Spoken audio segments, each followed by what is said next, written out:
Cristina CONCACAF champions.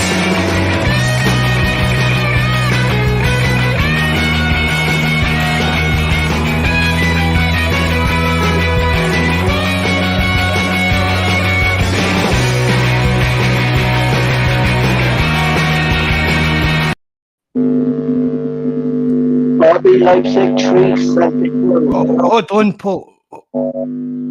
Your sound's still a bit funny there, Paul.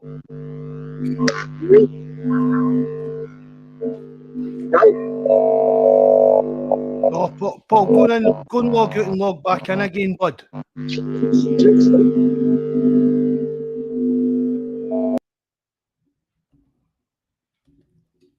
I'll just start off before Paul gets back online. You there, Terence? Aye.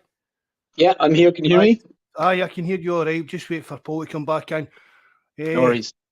Just a wee catch up on tonight's game. It's not actually a full-on podcast. Match reaction, this 2-1, a bit of a disappointing result. But I'll do some wee shout-outs in that while we're just waiting on Paul getting sorted out. Shout-outs to the lads on the forum and that. Tim Alloy, Richie, a Glasgow Green, Bobby Sutherland, I see you're in there. Terence, you're with me. Big Jabber, I thought you were coming on, bud. The link's there in the chat if you want to come on. Well, I am. Nice to see you, bud. Brian as well. Mikey's actually on. Leipzig, they know him. Jonas, another one of their pals there with Welshie. So maybe even Mikey will maybe even come on for a wee while and see what he thinks after the game tonight. The links to all our stuff, our forum, our Discord, all that, it's all in the description box below and our Linktree. Feel free to come join us on the forum, help us grow the channel, grow what we're trying to do. And if you know how, hit the like button, subscribe, and leave a comment if you know how. Go and see if Paul's sounding any better here. Oh, Paul, that's still dead echoey, ain't it, at terms? Yeah, it is very echoey.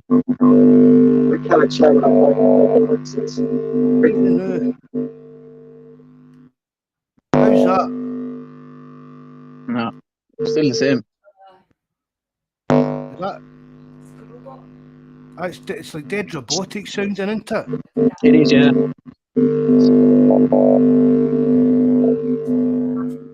Could you do without has he got earphones in, Mark, or something? Can you do without the earphones and just use the phone or whatever he's on?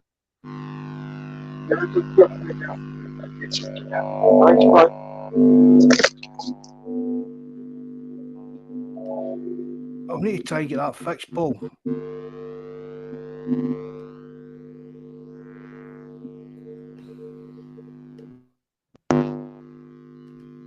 Have you got the echo cancellation thing turned on, Paul?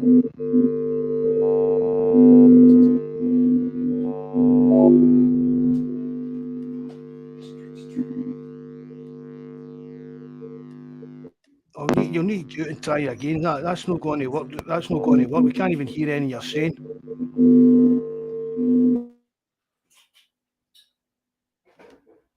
Right, anyway, so Terence, me and you'll try and get this going the new while Paul tries to sort his sound out and that. What did you make of that tonight, bud?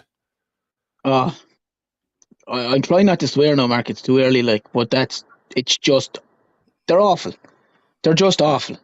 They're not, to my opinion now, and I don't know how I didn't infer something at the television, but they're carrying so many players. And it shows when they were passed off the park tonight. This is a crowd. I know they've changed their manager, but we're beaten 4-1 by Donetsk. And now they're obviously completely changed. But Celtic weren't at the races. The first maybe 20 minutes, they were doing okay. But after that, there was the midfield, and this is a conversation we have no matter what game it is. They destroyed them, Celtic in the midfield. O'Reilly didn't get a kick of the ball. Hitate was very quiet. I don't know why MIA is playing. Jota, if I was Greg Taylor, I'd punch Jota square into the face. He never bothers his arse once to come back to help Taylor. And even for the third goal, he's running back after you, man, but he's nowhere near you, man. He must be a nightmare to have in front of you, because all he wants to do is go forward and take shots, and it was just like I thought you, man. How you pronounce his name? Heksanovic, is it? he looked decent when he came on. At least he was giving a go, trying. But they're just so lightweight, Mark. I mean, your man Jens was just shocking again. Taylor Welsh, to be fair, had a good game. The two fullbacks were decent, but the midfield were destroyed, absolutely destroyed. And like, let's be frank about it, they got away with two Hold on, big 2 decisions. seconds. Okay, Paul's coming in. Yeah, Yeah, what about now? yeah, that's not too bad. Yeah, what way, Terence? I'm listening there. Yeah, that sounds all right now. It's not as crackling that, Paul. That's better, bud. Yeah. And if you look at the two decisions that Celtic got their way, like you're talking about a toe offside, and then the one that your man ducks out of the way, they're giving offside as well, and then they go in 30 seconds later. Hart does what he does. I know. It's just. I'm sorry, I'm going to say it. It's just fucking awful to watch. I mean, see the second VAR decision. I could see that one. You can see, right? I can understand it, like. Aye. But the first thing is, I've said before a million times with VAR. See if the ref goes there and looks at that again and says, if I was staring right at that, I couldn't have told if he was offside. You've got to kind of, that's my thinking on it. If you couldn't tell with your human eye that if you were staring right at that, would I have been able to tell his toe was offside? No human eye could do that. That should be the decision on it. Mm-hmm. They need to give that mark that there's basically, how can I put it? That there's basically clear distance between the two. Like, I mean, that's, a fella's toe offside. Like, it was in Celtic's advantage, but I think it's, I don't know. I think just because it's stupid. Celtic, just because it was to your advantage, but still call things out there and so on here. You know what I mean? It's a bit. We got a bit of luck, but it was still a bad decision in my opinion. There's far and against for VAR. They go in the offsides. They go too far into detail. It's the same with the Premier League. They're too far. They're bringing the line right up to the player's boot. Do you know what I mean? Right up to the edge of the boot, and they're ruling that offside. Then, it's just, it's. You have to push. Like, if you're going to run, your advancing foot, Terence, is going to be that little bit ahead. If you're trying to get a run. But Paul, 10 years ago, before VAR came in, they always gave the benefit of the doubt to the attacker. Mm-hmm. Mm-hmm. And now it's clearly the benefit of the doubt is to the defender. And as I said, I know I'm not harping. I shouldn't be harping on because it was for Celtic's advantage. But it's a stupid rule. But to be honest, it probably saves Celtic a hiding in the end of it because they were so bad. It's unbelievable. And some of the players on that pitch, they're not even that team tonight. To me, is an SPL team or SPFL, whatever we want to call it. They're not good enough for Champions League. They're just not. And I know I'll probably get slated on this for saying it, but I don't think there's a couple of players that are decent, but other than that, they're not. The midfield was non-existent again. They got played off the park. Played off the park tonight. But Terence, do we need to question as well the way Ange plays in Europe? Like, I know as you said, the live chat were too open. Like, we shout out to you. Thanks for coming in, Des. Nice to see you in the night, mate. You could see it there tonight, Terence. Like, the space between, and Mark is going to pull up sheets there in a minute, and I'll show how actually open we are. I mean, it's shocking. Like, they're just walking through the centre of that midfield like there was no one there. Oh, you're dead right, Paul. But the problem is, like, we all criticised and hammered Rodgers for thinking he could play Barcelona at Barcelona's game when they were hockeyed 6 or 7-1. Postecoglou's thinking he can still play the same way in the SPL, and I'm going to play the same way in Europe.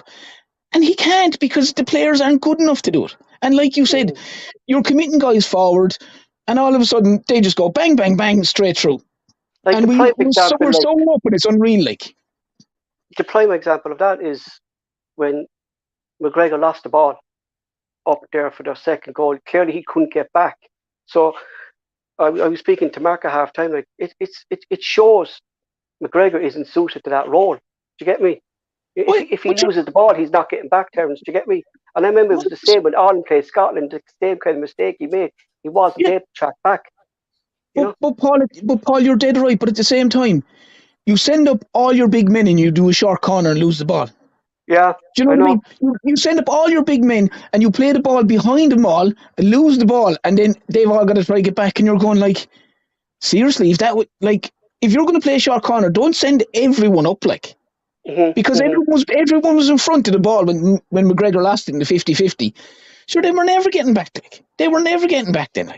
Just some of the stuff that they do it's suicidal stuff. They put themselves in so much pressure, and it's most of it's Celtic made stuff. Do you know the Joe Hart goal, the one or the second goal after they get the luck of the break? Joe, you're asking. The problem is, Paul, you're asking guys to do things that clearly they can't do, and that's a huge problem. You're asking Joe Hart to pass the ball 40 yards. He clearly can't pass the ball 40 yards. You're asking the two defenders, even though Welsh played tonight, you're asking your man Jens to try and defend against top flight forwards in Europe. He clearly can't do that. You're asking Jota to track back. He clearly can't be bothered his hole to do that. Do you know, it's just for their third goal. Yeah. Why Jens and Welch too tight together for that third goal? Because Taylor was on his own kind of running back there. I noticed Taylor was trying to get back, but Jens and Welch seem to be up near the halfway line. Are we playing two of a high line? They were outrun throughout that game. That high line was exploited tonight. I mean, I must admit, their speed is second to none. The way their counter attack was devastating. It was frightening. Yeah, but Mark, Michael said that. Michael said that exactly. He did, but there's Ange. If people are doing like this is Gavin Strachan and stuff, or sports science, Mark, and stuff like that. No, it's the fella we brought in, Mark, for the data. The new fella we brought in for the data analysis. He analyses the opposition. But sure to God, he's going to be saying to Ange, these fellas attack at pace, and Ange should be thinking then, why we're not going to play that much of a high line against these lads because we don't have the pace at the back for that. Do you know? I thought our high line was very, very high tonight. I'd agree with that. One of the things I did notice was that we had brought the press back, which was I thought was a good thing because it's been missing the last couple of domestic games, Paul. But I'm agree with Terence. We didn't. It was a typical kind of Celtic performance, wasn't it? We could have scored goals, but we didn't. Do you get what I mean? Yeah, but then, taking a bit of a drubbing. But he tightened up then when it was 3-1. He brought on McCarthy then and Algar when it was 3-1. Why didn't he tighten up when it was 1-1?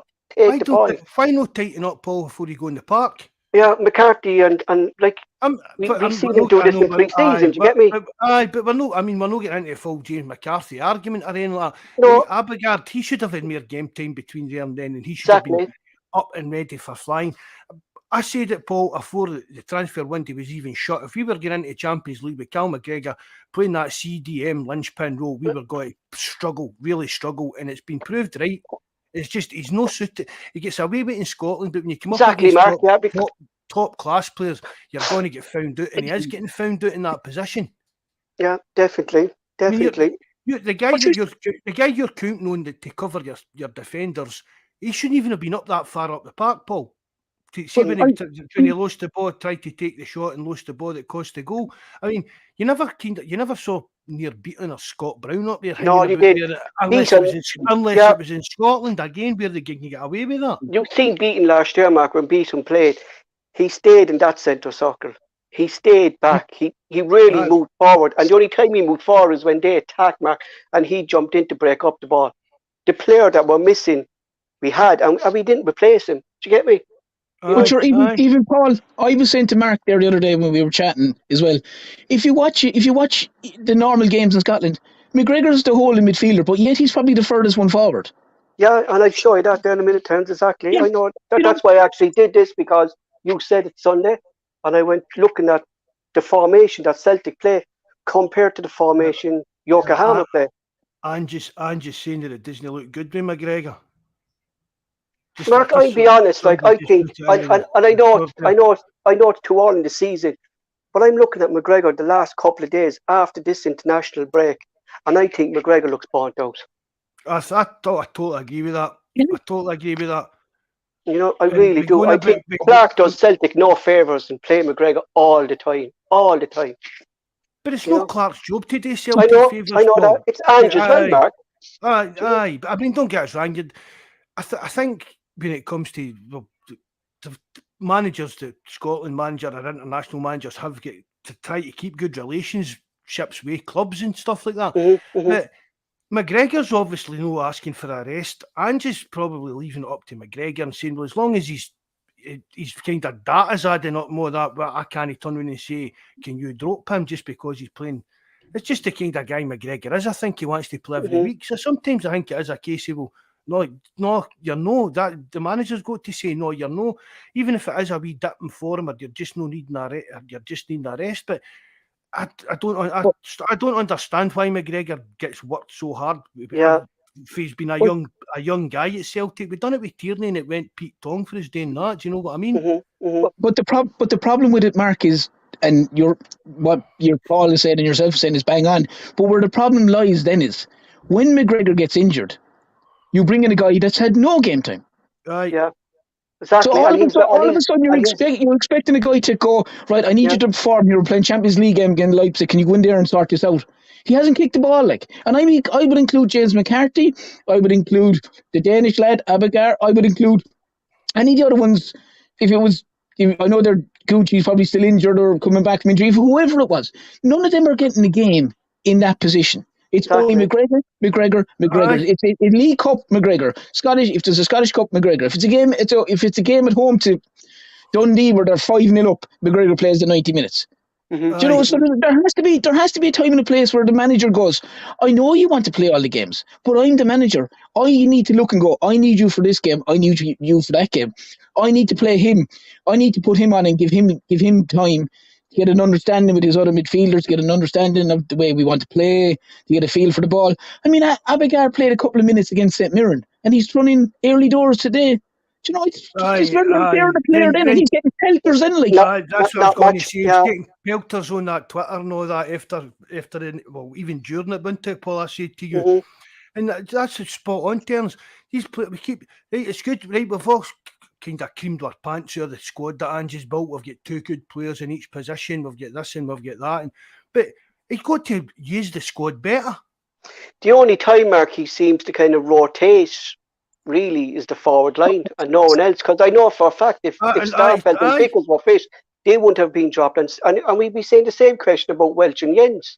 If they got injured, are these lads match fit to actually come in? Because you're not going to drop Vickers and Starfelt if they're fit. It's the kind of 60-minute substitution thing that kind of gunners me a bit with Ange. I mean, we used to give Rodgers pelters with it. We used to sit in the live chat, Paul, and predict. Exactly. And we used to give Lennon pelters, Mark, as well for that. We give Lennon pelters and stuff like that. I mean, if see things only going right at half time, they're not wrong with making 1 or 2 changes at half time, especially with the amount of substitutions you're allowed these days. Exactly. Yeah. But that's what Terence was saying. I remember last season, Terence, you were saying that he can make 5 subs. Like why is he bringing four subs on at 65 minutes? Like, why ain't he rotating throughout the game? Like, do you get me? But at half time, Paul, or certainly, I know they scored early in the second half, but for me, Leipzig were all over them in the middle of the park. All over them in the middle of the park. Like, I thought O'Reilly had a very poor game again. I didn't think he got a kick of the ball. I didn't think it had a huge amount either, to be honest. But and to me then, surely, like what you said, Paul, if Celtic get back to the all square and they know they're struggling in the middle, you know what, good, O'Reilly's really not in the game. Maybe what's the problem with putting on 2 holding midfielders? What's the problem with having Abigail and James McCarthy on? And just sitting there and covering the 2 defenders? Because Welsh played well. And the other fellas for the fucking birds, like. For the birds, like. I tell you what, looking at him now at the moment, I wouldn't be taking up that loan option. You know, I really wouldn't. That loan, that boy option, I would be taking that up the way. Like as Mark said there on Sunday, it's Julian Mark too. Do you know what I mean? He's like a rabbit in the headlights. He's unbelievable, like. I don't know. It does. I mean, I don't mean this in a racist way. It even looks like him physically. Oh, he does, yeah. It really does. You see, if you look at him from the back, it could be just Julian standing there, and it just reminds me of it. And I seen it. For me, he was getting bullied again, Paul. Which was happening. But it was Welch that was winning. It was Welch that was winning every header tonight, not Yen. And Yen was tearing tone over him, Mark. Do you know what I mean? Yeah. Welsh. I would say Welsh and Taylor are two of the few players I would even give pass marks to again. We Taylor, I've always stuck up for Taylor. Last season, I was saying, look, he's good enough for the domestic level, for the league and that. I says he's maybe going to struggle at the higher level, but I think Taylor's I'm not saying he's looking comfortable, because we're talking about he's not getting any help off of Jota, but I don't think Taylor's looking out of place at in the kind of Champions League level. I think he looked very good. I think that tall goal as well, Terence, is going back to what you were saying about Jota not tracking back, because that was his man. Do you know what I mean? He should be tracking back there as well. Like if he was up in line with him, that goal wasn't going in. Do you know what I mean? It's all well and good being the fella going forward, and he's getting, like you had said it before, Paul, he's getting unbelievably greedy going forward. He's trying shots from and trying to beat fellas instead of giving proper balls in. But yeah, he doesn't track back, and I actually was making note of watching it tonight, and he just doesn't track back. And Leipzig in the first half, they targeted the left hand side all day long. All day long, because clearly their manager, Marcus Rose, went, right, he doesn't bother his arse coming back, lads. And it was Taylor, it was 2-on-1 on Taylor all day long. And Taylor had a cracking game. All things considered, he had a cracking game. And that's where the manager on the sideline should be looking at that going, listen, you need to get back. If you're not going to get back, put someone on that will go back. Do you know, or what they would have done, changed him over and brought Maed over the other side, even though I still say I don't understand what Maed is doing on the pitch at the minute. I don't think he offers anything at the minute. But the Jota thing, Jota needs. See, it's like something we said here loads of times, Paul. You will get away with that in the SPL because there's you might get a bit more cover, and with the greatest respect, the players aren't of the same quality. But you're not going to get away with that in the Champions League. Not bothering your arse getting back and helping your mate. You're just not like the players that are running at you are too good. Like here's the coach, Roos, in the job a couple of weeks, who clearly has got this team organised, and he's using their strength, their speed. If you ask me, that's their strength. And he clearly saw the way Celtic play, and he exploited it, Mark. Do you know what I mean? He exploited Celtic's high line, and he knew, as Terence said there, he knew Jota wasn't going to track. Yeah, he knew Jota wasn't going to track back. Yeah, you know, that was really that. Let's be honest, that counter-attacking, it was pretty frightening, wasn't it? Oh, it was, Matt. I haven't. See when you talk about great things, like the kind of great teams, that for me, that was up there with some of that. I'm not saying, I don't know how to put it without making myself sound a bit of a dick, but it was like reminiscent of like some of the like your Barcelona teams when Messi and that was in the team. Yeah, counter-attack fast, man, it was just so quick and like we think devastating. It really was devastating. Like we think we're fast in the SPL, and then we come up against that. It's like a different level of speed, Mark, isn't it? Do you know what I mean? You know, that's. But they move the ball. They move the ball as quick. We Jimmy Duff must have got lost on the internet there. He's come into a Celtic stream talking about some other mob. I don't know what he's all about there. Good night, Jimmy. Bye. But like if you look at the speed that they move the ball and the player moves, it's you know, there's no, you rarely see their players taking 3, 4, 5 touches in the ball. Yeah, but Terence, we've been, but see, that's what I can't guess. Do you know what I mean? This poor form has been happening now for the last couple of weeks. Celtic haven't been moving the ball as quick or as swift as we know we can be. Like something seems to have gone wrong. Like, before, you never see a Celtic player taking 2, 3 touches, passing the ball back, passing. We seem to be passing the ball a lot of side-to-side football for the last couple of weeks. And it's going nowhere. Do you get me? It's going nowhere. Like, our most passes tonight was Taylor. He had our most passes tonight, Taylor, and then it was Welch. Like, I know we build out from the back, like, but, like, our midfield was non-existent. O'Reilly was non-existent. Hayashi was non-existent tonight. Do you know what I mean? But see, again, I'm again harp on about something that we've always been going on about. I'm not going to mention JFP's favourite player, but do you think, again, Paul, it's that kind of turns, it's that kind of physical presence we're missing in the midfield? Definitely. You mean Lewis Ferguson? Aye, but I mean, we went on about him long enough, but that kind of player is the new big Danish guy. Is he going to do that job? I mean, I'm not slaughtering him. I mean, he didn't look too hot, but Abelgard, right? But What you expect, though?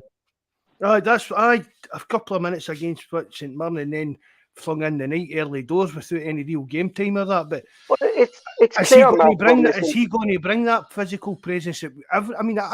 Everybody I know that's a Celtic fan says that, but they only say it when we lose. Do you get what I mean? Which is a bit understandable. If you're winning, you're not going to moan about, we still look a bit lightweight in midfield.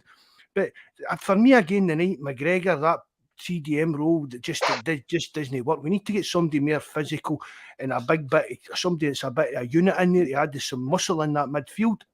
But as well too, Mark, like James, I know James McCarthy was on the bench tonight because there's the home rule and all that kind of stuff.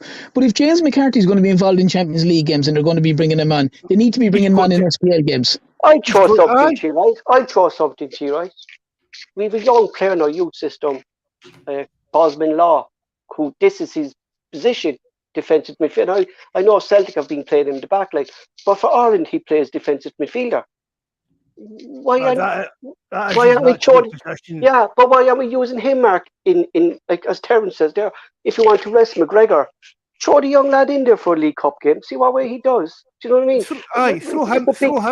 Throw him in for 10 minutes or 20 minutes when we're 2 or 3 nothing up in a game rather than play 90 minutes of McGregor. Exactly. I totally agree with that, Paul. 100 million%, bud. You know, at least then as what Terence said, like if McGregor does get injured, he's got game time, Terence. Do you get me? Do you know? And not to go off the subject in a sense, but a prime example of something like that is, to a lesser extent, the All Blacks, probably the best rugby team in the world. When Dan Carter retired and when Richie McCaw retired, the two guys that stepped into their place already had played 50 and 60 tests. So they'd played games and they'd started games for the All Blacks when the other boys were being rested. So when the boys finished, they were able to step in and it was seamless. The problem with Celtic at the minute is you've guys that are constantly playing. No one's getting a game.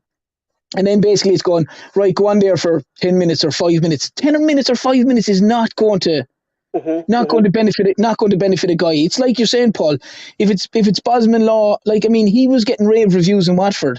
Surely, they need to go, okay, we need to start this guy. And just if it's Abigar or if it's McCarthy or if it's Bosman Law, just start him and give him game time. Give him a couple of games. If McGregor's going to be out for a few games, start him in there. The likelihood is they're going to probably start with Aaron Moy. That's the likelihood. He was injured today. Injured. And we see the way Moy was in that position. He wasn't that great either. No.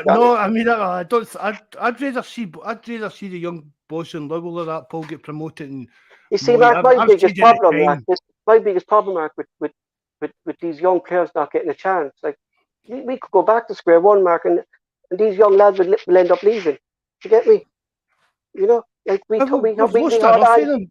I mean, I was reading a thing the other week, and I don't know, was it Darren Adair that was on, and it's saying like Ange just took over this kind of director of football role, and he's telling them how the young players in the young team should be playing, which is something we spoke about for ages, Paul. That kind of thing should be running through the club, the style of play and learning that and stuff like that. Yeah, but Bosman Law, Mark, has been taken out of the B team. That's what I was going to say. Exactly. They've got to actually give these young players at least some kind of game time, whether it's League Cup. I mean, see the game Gucci got injured in last year.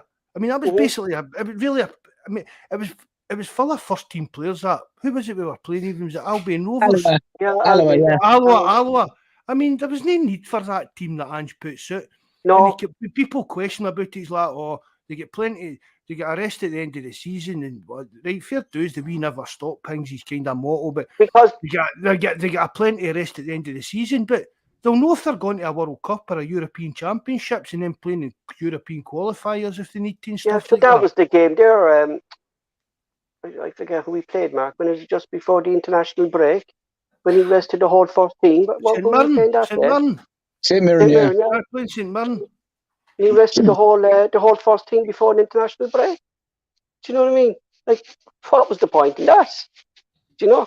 You pick your best team, right? And don't get us wrong. You can see maybe the thinking playing St Mirren will just, but he made a bit too many changes. You might you make a couple of changes, and then you maybe start with McGregor and say, right, you'll play the first half. If we're 2-0 up at half time, Callum, you're off. Do you get that kind of thing? Right, rather than maybe see somebody like McCarthy, then give him the second half or something like that. Again, we're getting into there's again the night. Well, we were talking about the other week. McCarthy's further up the pecking order than Gucci because he's in the Champions League squad. So McCarthy, again, not just McCarthy, but these players, what Terence and you're saying, they need to have some game time under their belt, or they're just coming in kind of cold. They've not got any time on the park, even getting used to playing with some of the players that are doing about them. They're just getting flung in cold into this team and expected to perform, and it's putting a lot of pressure on players. So there seems to be mixed reviews today on the Tonight there, Mark, on the live chat about Joe Hart. A lot of people are saying it's time to drop him. What's your thoughts on that, Joe Hart? Well, that was a stinker of a pass. There's no doubt about that. But many saves did he make tonight as well, Paul? I think it's just see with Joe Hart, Paul. I think that we said when he signed him, we weren't sure about this playing the ball for his feet. He seems to do no bad at it again in Scotland, but it was a bad mistake. But I wouldn't drop Joe Hart for that. I was looking there just before we came on, and poor shots on keeper. Like, it's not the most shots now and stuff like that, but he has the actually best save rate in Scotland at 78.9%. After him was Craig Gordon at 77%. So he actually saves more than actually lets in. I actually don't think there's confidence in that back line at the moment with the two lads being out.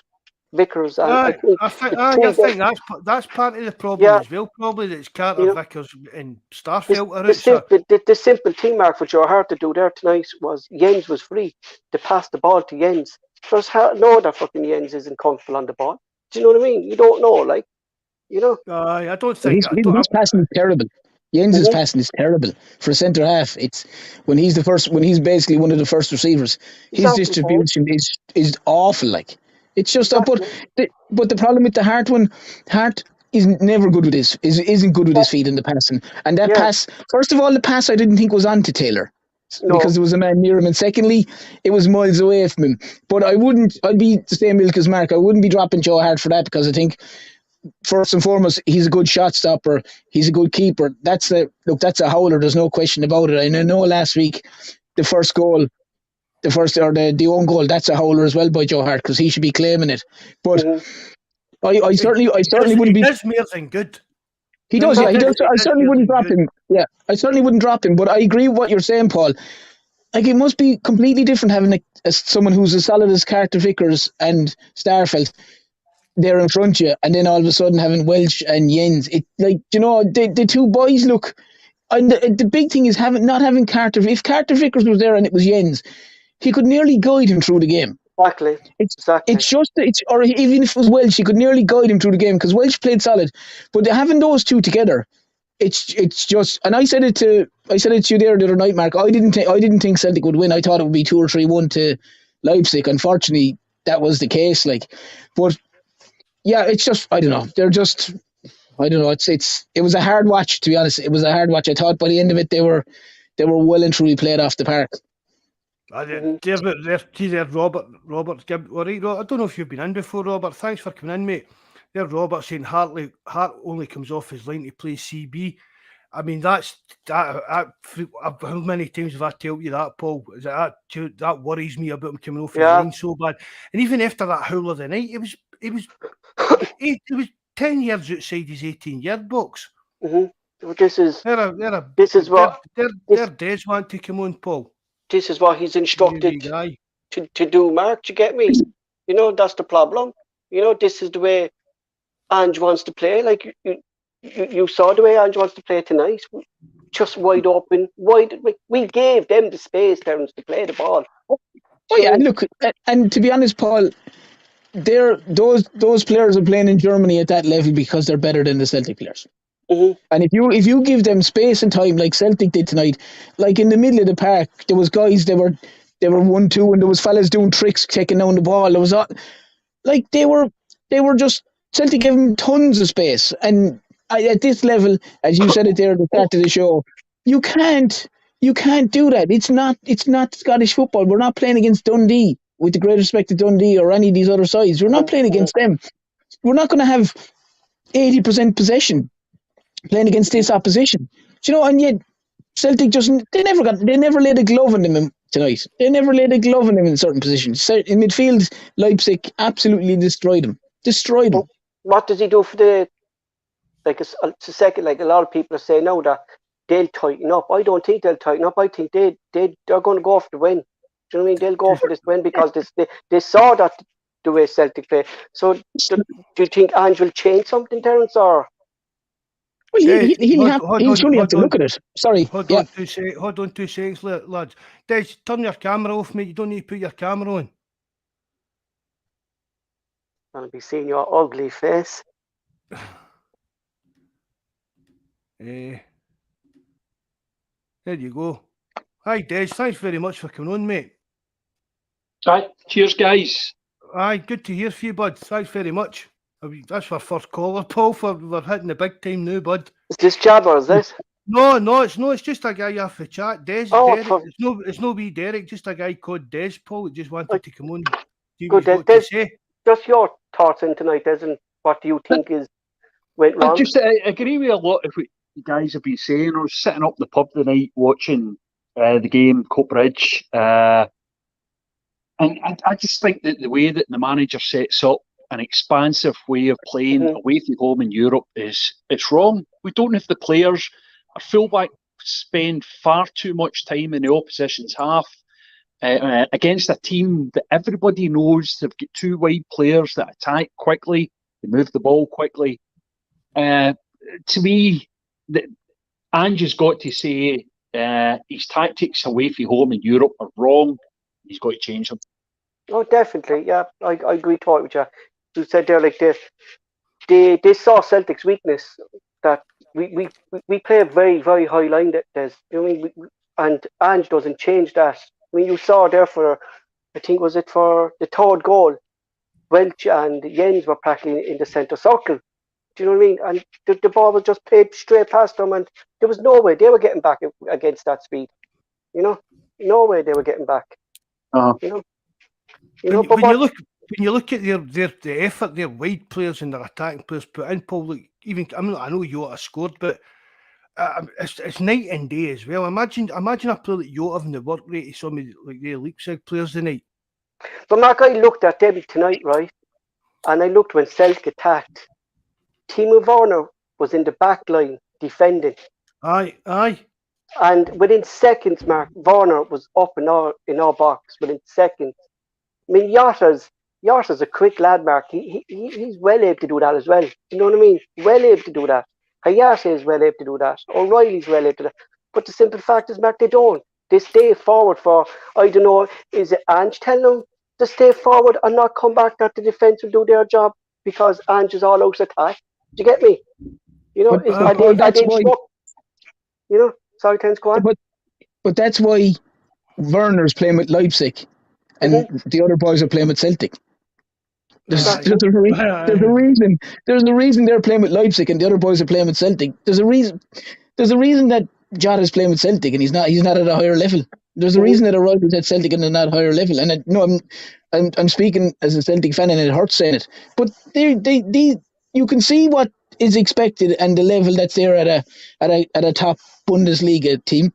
And you see what the problem is. See, Paul, you keep going back to. You'll get away with that in the SPL. You won't get away with that They won't get away with that in the German league because they're probably playing better opposition, better technical players, and the manager won't allow him to do it. Clearly, Ange doesn't mind Jota not bothering coming back because if he did, he'd have rectified it by now.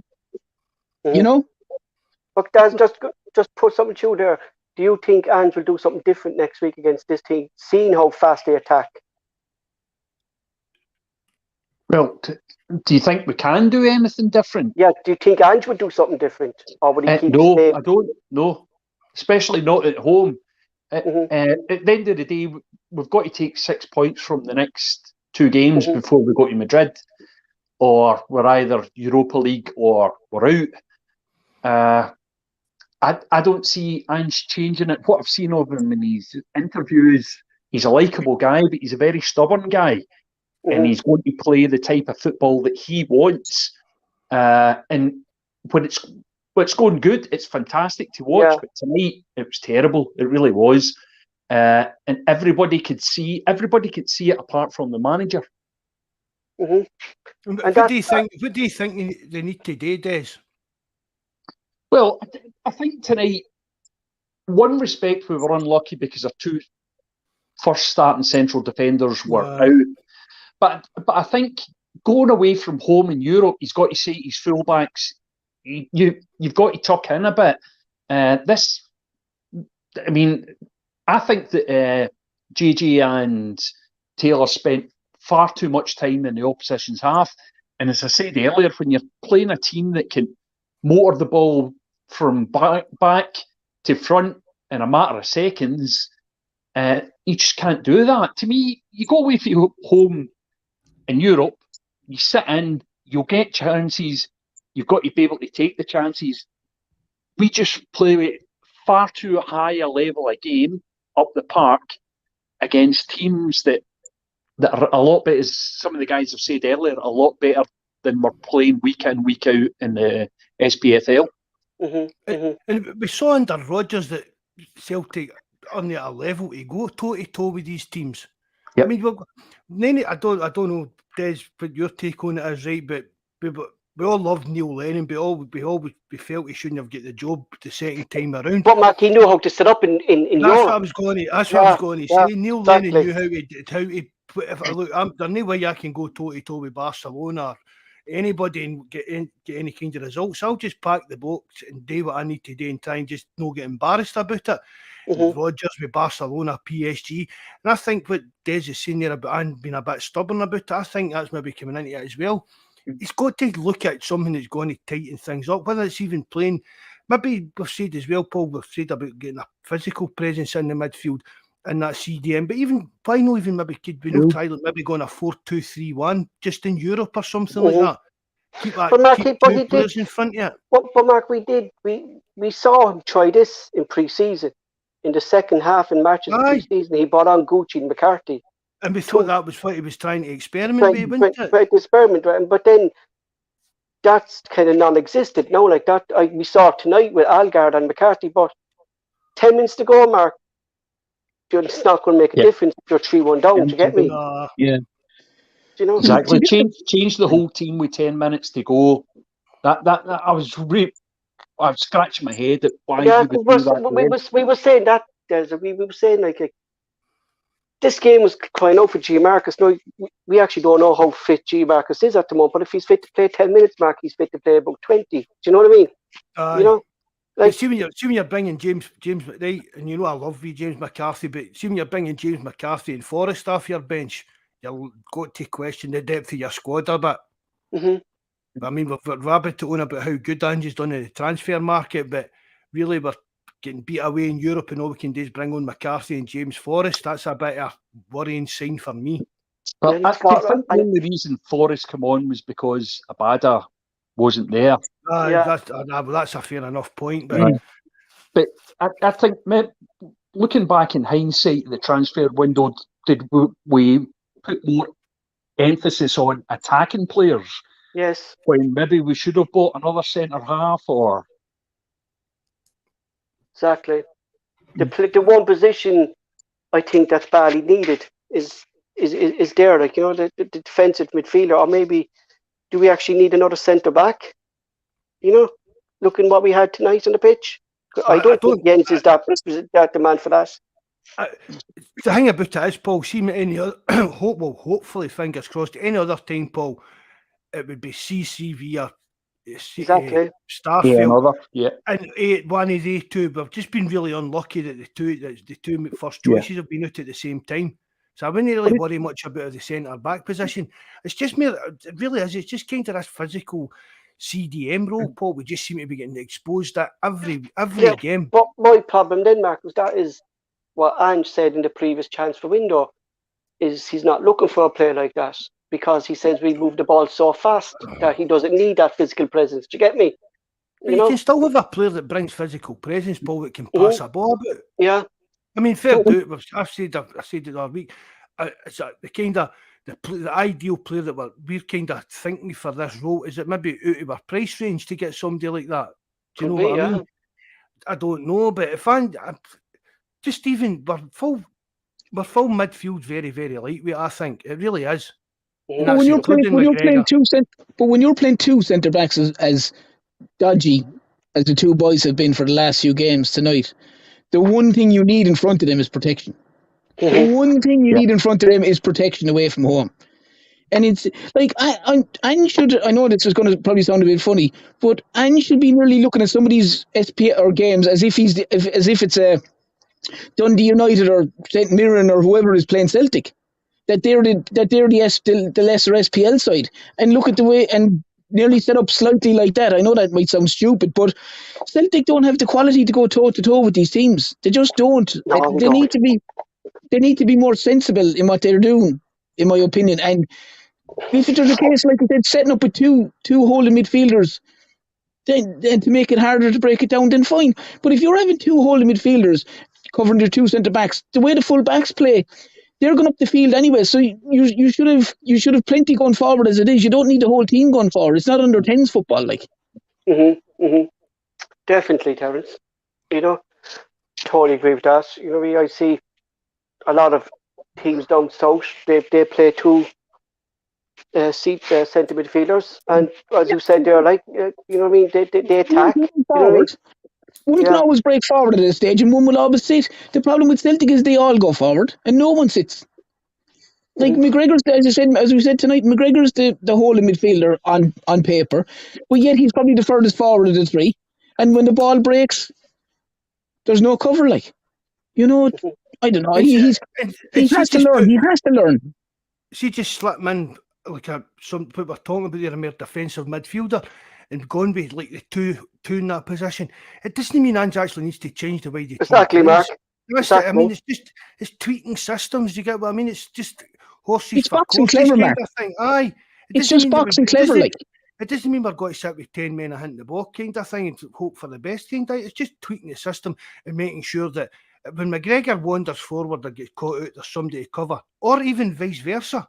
Yeah. But you also look at the opposition, Mark. Something like Wanyama. Imagine Wanyama in there when we Wanyama. I know he's not been. I think Celtic get the best years out Wanyama, to be honest, kind of thing. But a player like Wanyama in there would have made the total difference, kind of thing.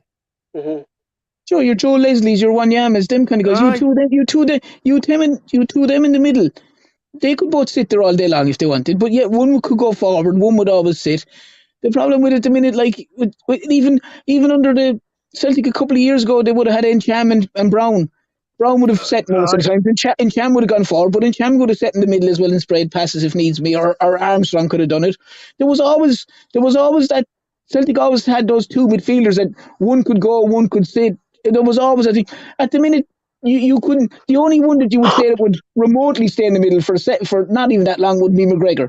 Like O'Reilly's never in the middle. Hitati's not in the middle too much, and so I don't know. They're leaving themselves wide open in the middle of the park, and I think it's just at this level in particular. Those teams with those kind of players must love that, and they must just love the space that they have because Celtic are giving up so much room and so much time, and the quality that they're playing against is going to hurt them every single time. I think Leipzig couldn't believe the amount of space Celtic were giving them tonight. I think they were looking. Yeah, I say they were looking, going, Jesus, they're wide open. You play one pass there, you're straight through. Do you know what I mean? One pass would take you straight through that midfield area. So, just say something to that yes, yeah. But too many Celtic fans are overly impressed by Hearts' history. He's only at Celtic because he couldn't get a game in the Premier League or the Championship. The majority of players at Celtic are only at Celtic because he couldn't get a game in the Premier League or the Championship. Yeah. Joe Hart's been in the Premier League. He's won the title and that, and he could have went to Italy under Mourinho. So that's just nonsense, man.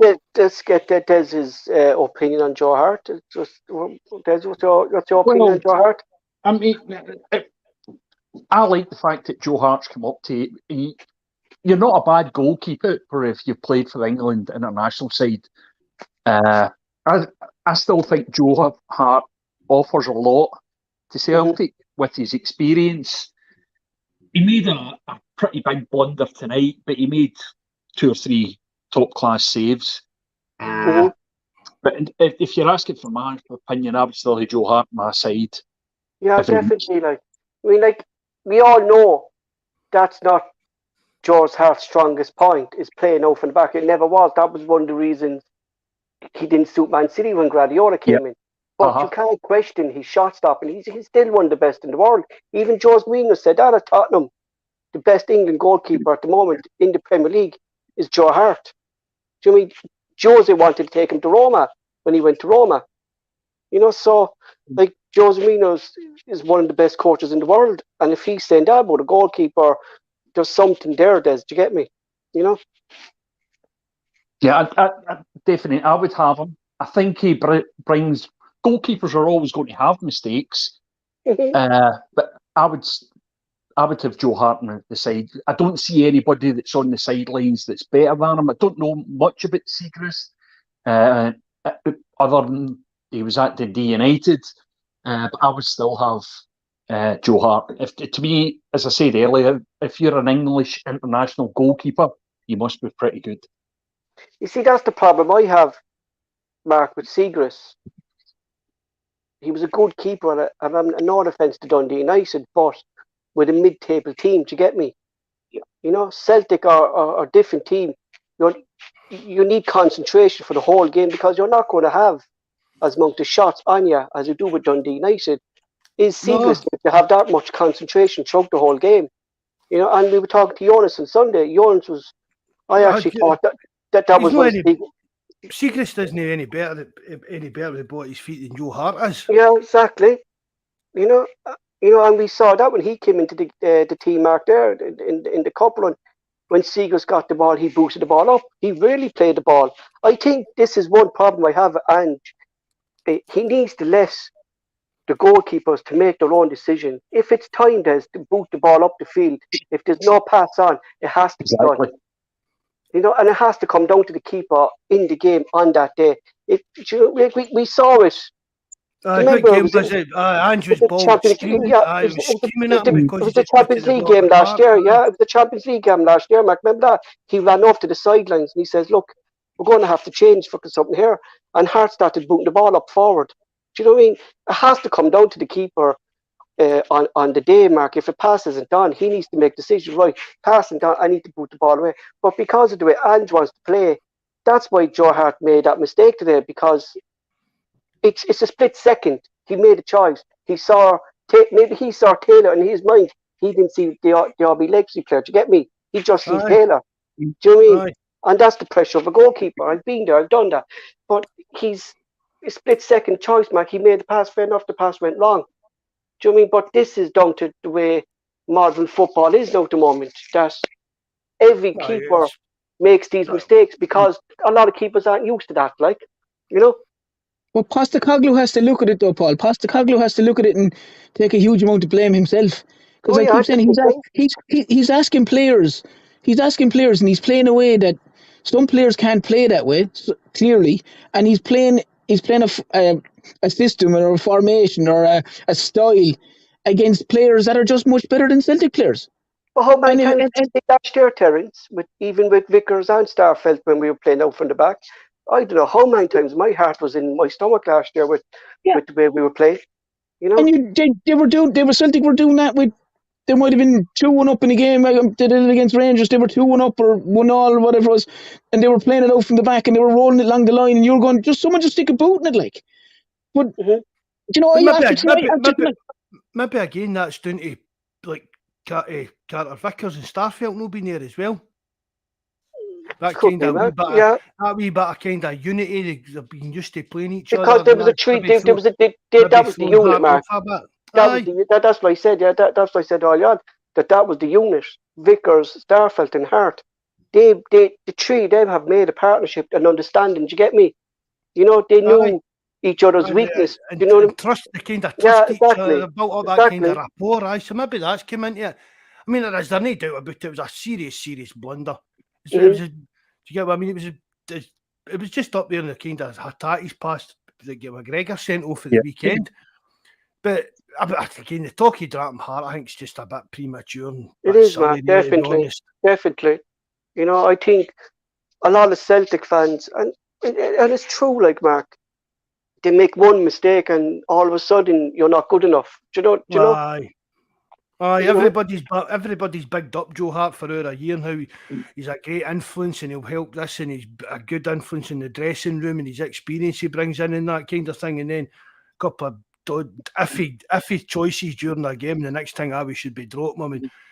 And I've seen somebody say we should be looking at cancelling his contract. Somebody did that on Twitter. Do you get what I mean? That's what you're up against. How are you meant to have intelligent conversations with folk that come out with stuff like that? But if Joe Hart doesn't play like that, he probably doesn't play for Celtic. Exactly. Because the manager is saying to him, I want you to do this, and if you don't do this, you won't be playing. And that's what I'm saying. There's a huge responsibility for tonight's performance.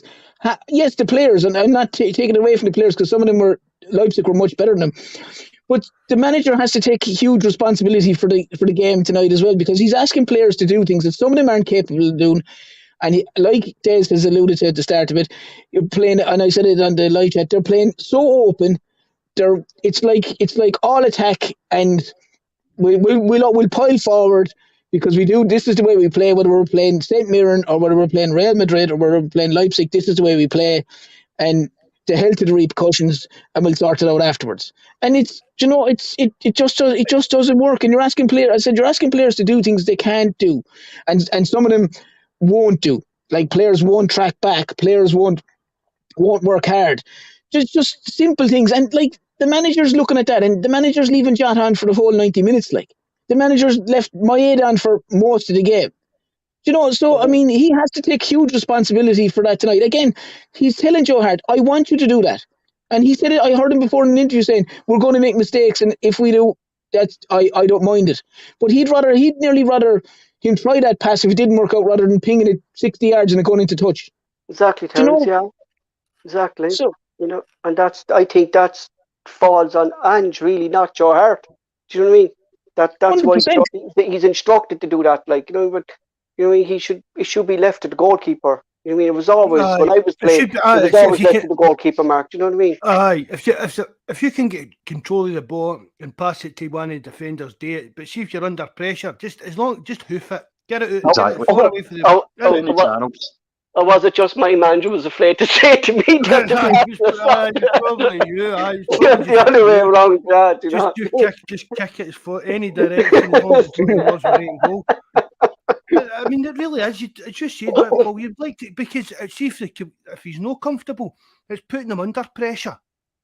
Exactly. I mean, how many times do you even I mean, we all watch enough of it, but how many keepers have been caught like trying to do a wee fancy back heel, made an arse of herself on the telly and stuff like that? But that's the thing. Why, if they just when the ball came to them, boot it away, stop trying to be fancy. Well, Mark, I even see the best keepers, Mark, making these decisions. I see Mal Neuer, I see Alisson, I see Edison. If the pass is not on, they go long. Do you get me? You know, and there's no harm in going long. Do you know what I mean? You know, it's just I really don't get it. Like, I know it's modern football, like, but it really, really is bad. Like, you know what I mean? You know, it just makes us look stupid. Like, it does. It makes Celtic. It makes Joe Hart look like a fool. It makes our defence look like fools. And we said this, Mark, in pre-season, that when we concede goals like this, Mark, it's going to make us look weak and awful. And you see there tonight, kind of amateurish, isn't it? Yeah. And it was sickening then at 37 seconds after they did score the goal, and it was disallowed. Like, it was, you're going, we got a reprieve here. Okay, calm it down. As you said, don't try and think too stupid here now. And what did they do? And as soon as the ball lands on your man Leipzig's foot, you're thinking they weren't going to miss Terence. No, they weren't. As soon as it landed on his foot, you're thinking, oh my God.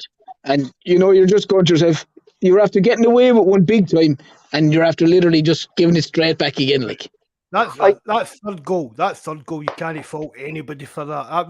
That goal was sheer class, the third one. Shot him because he's a lazy bastard. Mark, I have to I have to look at our two centre backs there, Mark. And it was the same in St. Mirren. They're too tight together. or two central backs on next to each Aye. other, Mark. When you see Vickers and Starford, Mark, they're never like that. They're never next to each other. One is bottom, Starford stays back. Do you get me? But that's sitting analysing the goal after the kind of thing, Paul. I'm just talking about when you actually sit and watch the goal, the actual way they played the goal. You can't fault that. You can't. You can sit there and say, "Oh, he should have been a wee bit further this way." But that's what I'm saying, Mark. But you can't put. It wasn't like the first or the second goals kind of thing. But that's what I'm saying, Mark. How naive we are, Mark, that they were able to pick out that pass. Do you get me? One pass, Mark, and they're straight through the whole defence. But if Celtic do that, Paul, will you blame the defenders brilliant. for it? No, but I'm saying it's brilliant. But that's what I'm saying. But it couldn't be prevented. To stand back and say that was fucking a bit of class. Yeah, it was a brilliant goal. It was a brilliant goal, Mark, but it still doesn't mean that it is a fantastic goal, fantastic pass, great first touch, great volley across your man, and lovely touch and finish. No question about it. But it's still, if you watch the replay, like, your man is just running, and Jota, for me, doesn't look like he's breaking his backside to get back, and it's 2-1 at the time, like, and that kind of stuff really, really annoys me. You know what I mean? If you want to be a top flight player will absolutely burst the gut to get back there. You know, if that was Timo Werner in the first half, he'd be bursting the gut to get back there. I know. Look, I know they score and the game is over at that stage, and to be fair, they were well on top anyway. But there are little things, Mark, that if you want to be a top flight player like Jota seems to think he is. You have to do the work off the ball. But he's young. We know that, youngish kind of thing. We know that. But as I've said, if Jota was a complete player, we would never have been able to sign him. He wouldn't be Celtic. No, he wouldn't be. You've got to look at that. Leipzig are signing finished articles now, and but buying young players have brought through a lot. If you look at that, Mark, if you look at that Leipzig team there, Mark, right, they're bringing up their bench and they're bringing on that Danish international Poulsen. Do you know what I mean? You have got to look at it, really. Yeah. You know. But there's no right. How many other players do you think would have got in that Leipzig team tonight? I think Mark, none. I really don't. And that I really don't. I can't even see McGregor getting into that team, Mark. I really can't. For me, I mean, we were kind of, after our first result, we were kind of hoping they've got a bit of a skiddy parts kind of thing. But again, it's just the quality that shines through. I mean, did they not sign somebody for 20 odd million in that during the summer? I think they only spent about 50 odd million. I could just go to show as well, Mark, how good of a coach Marcus exactly as well. You know, like how he changed that team around in the matter of, I say, a couple of weeks. You know, he's only there a month, like. Yeah, you know, is it time though to maybe start Marcus or maybe drop Kyogo? I don't know. I thought Kyogo, he was unlucky with his header. I don't think he could have done much better with it. The keeper made a great save. I mean, I like Kyogo. Every time he's a very sensible player, very intelligent player. Is it maybe time to shake it up by playing two up front together? Exactly, yeah. That's what Mark was saying. Yeah, Mark was saying that, yeah. Or maybe having Kyogo drop off the front player, Giamacchis on. I don't know. I think we're all a bit raw tonight. Because I can't see how we're playing to Kyogo's strengths when we're crossing the ball in. Do you know what I mean? Like, that's more suited to Giamacchis. Do you get me? No, fair enough. Kyogo, he did get the ball, but in my opinion, Giamacchis in some occasions, Mark, he would have finished them. Do you know what I mean? We saw there how many times one touch goals last year. Aye.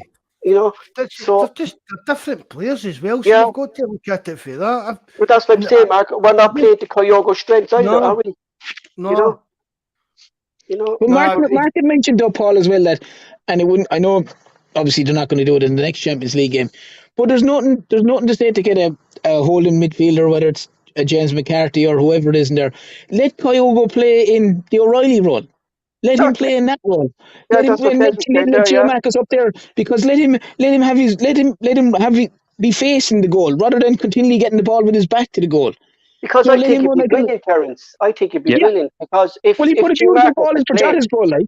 He put a lovely ball across for Jota. Do you know, he made the run, squared it. Do you know what I mean? And it might.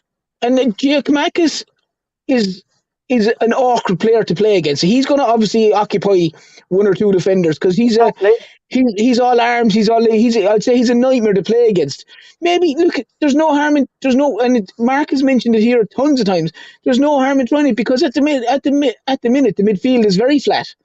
I think McGregor has had it, and O'Reilly in the last 3 or 4 games they've been very, very flat. I think with G-Marks and Kyogo, like G-Marks would hold up the ball, and with Kyogo's running, like Kyogo won't stop. That's one of Kyogo's main things for playing is he creates space. Kyogo would make loads of space if G-Marcus was playing holding up the ball for other players to get in. I don't even see that anymore. Players trying to get into the box to make the space. We just seem to be 2 players on top of each other all the time, and there's no space to be moving around the ball. Do you get me? We look too cramped at sometimes, and the whole pitch then is just opened, like I don't think we're moving the ball as fast, Paul. To be perfectly honest, but that's what I'm saying, Terence, because we're on top of each other. Big time. The players aren't moving it as quickly for me, and the space. The ball isn't being moved as quickly, and there's like it's normally in a couple of games we've seen. Obviously, there's players are playing a ball and they're gone into space, and there's another option left, there's an option right.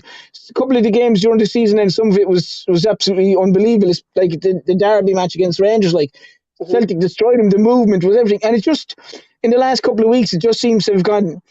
We mentioned it here, very slow, and kind of nearly. I won't say Roger-esque or Lennon-esque, but a lot of, as you said, Paul, a lot of side passing, a lot of back passing, whereas before initially the first pass was always go forward into the midfield, and hence that was the reason we had the inverted fullbacks, that they'd be an extra midfielder, so to speak.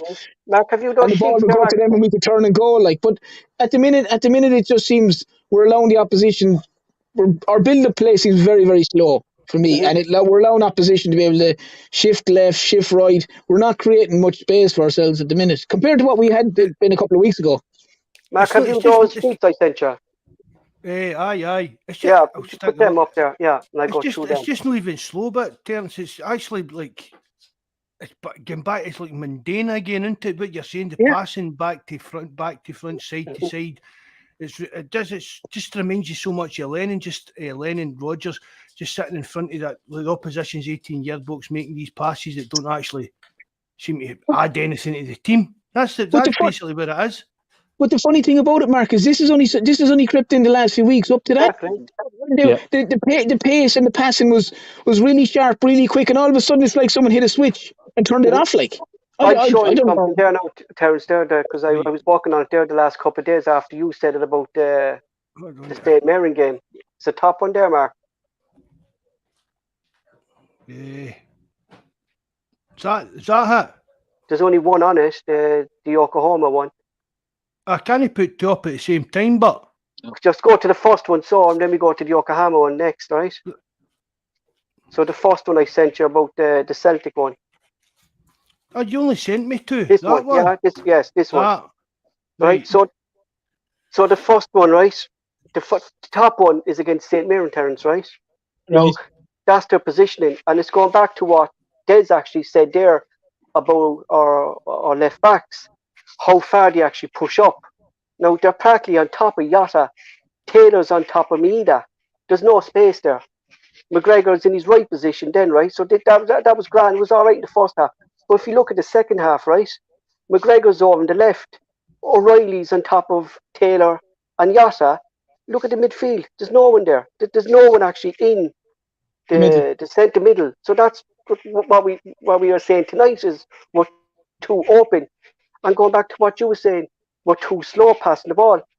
So no wonder we're too slow passing the ball because everyone seems to be on top of it. And it didn't change. When we brought on the Stubbs, it stayed the same. Turnbull started going on top of him. Who else came on? Maury, we say, came on. He was going off to the left-hand side. So we're too open going through. And that's what we're missing. If we're missing that player who stays in that middle of the pitch, that can dictate our passing. Do you get me? Well, it's what you said tonight. It's what you said tonight, though, Paul. Leipzig couldn't believe the amount of space they had in the middle of the park. But this is against St. Mirren. But this is against St. Mirren. Do you know what I mean? We're playing the exact same way as we did against St. Mirren, against a top-class team. They were getting the ball and they were turning and they were going, there's no one within 7 or 8 yards of me here. This is great. Yeah. Mark, watch Yokohama then, the last one. This is Yokohama, who actually, and I was always raging about this player here, I marked in blue. That's Mida, who, Mark, I thought we were going to sign when Ange first came in, a pivot player. To play in that linchpin role. He stays in that position in the stock. He never moves from it. Never moves from that. He's the first to attack the ball and he's the first to defend the ball. So, see, look at the way their left backs are. They're not going above the halfway line until we actually move out. So I would like, has Ange tweaked his own system with Celtic, or are the players doing it themselves? Are they moving what Des said there, like Jovanovic and Taylor? Are they moving too far up than what Ange is telling them? I don't know what's going on. Like, you know, but we're way too open, you know. But surely, Paul, there should be a system there that if, for argument's sake, Jovanovic is bombing up the right, that Taylor sits. Yeah, but if Taylor bombs up, that Jovanovic can be able to reasonably see it and go, okay, I won't commit myself as much. Exactly, because if you've got left and right both going, and as Des is saying there, they were so far up, when the ball is lost, there's space left and right, and you've got two centre backs, no holding midfielder. You're looking at trouble, like, you know.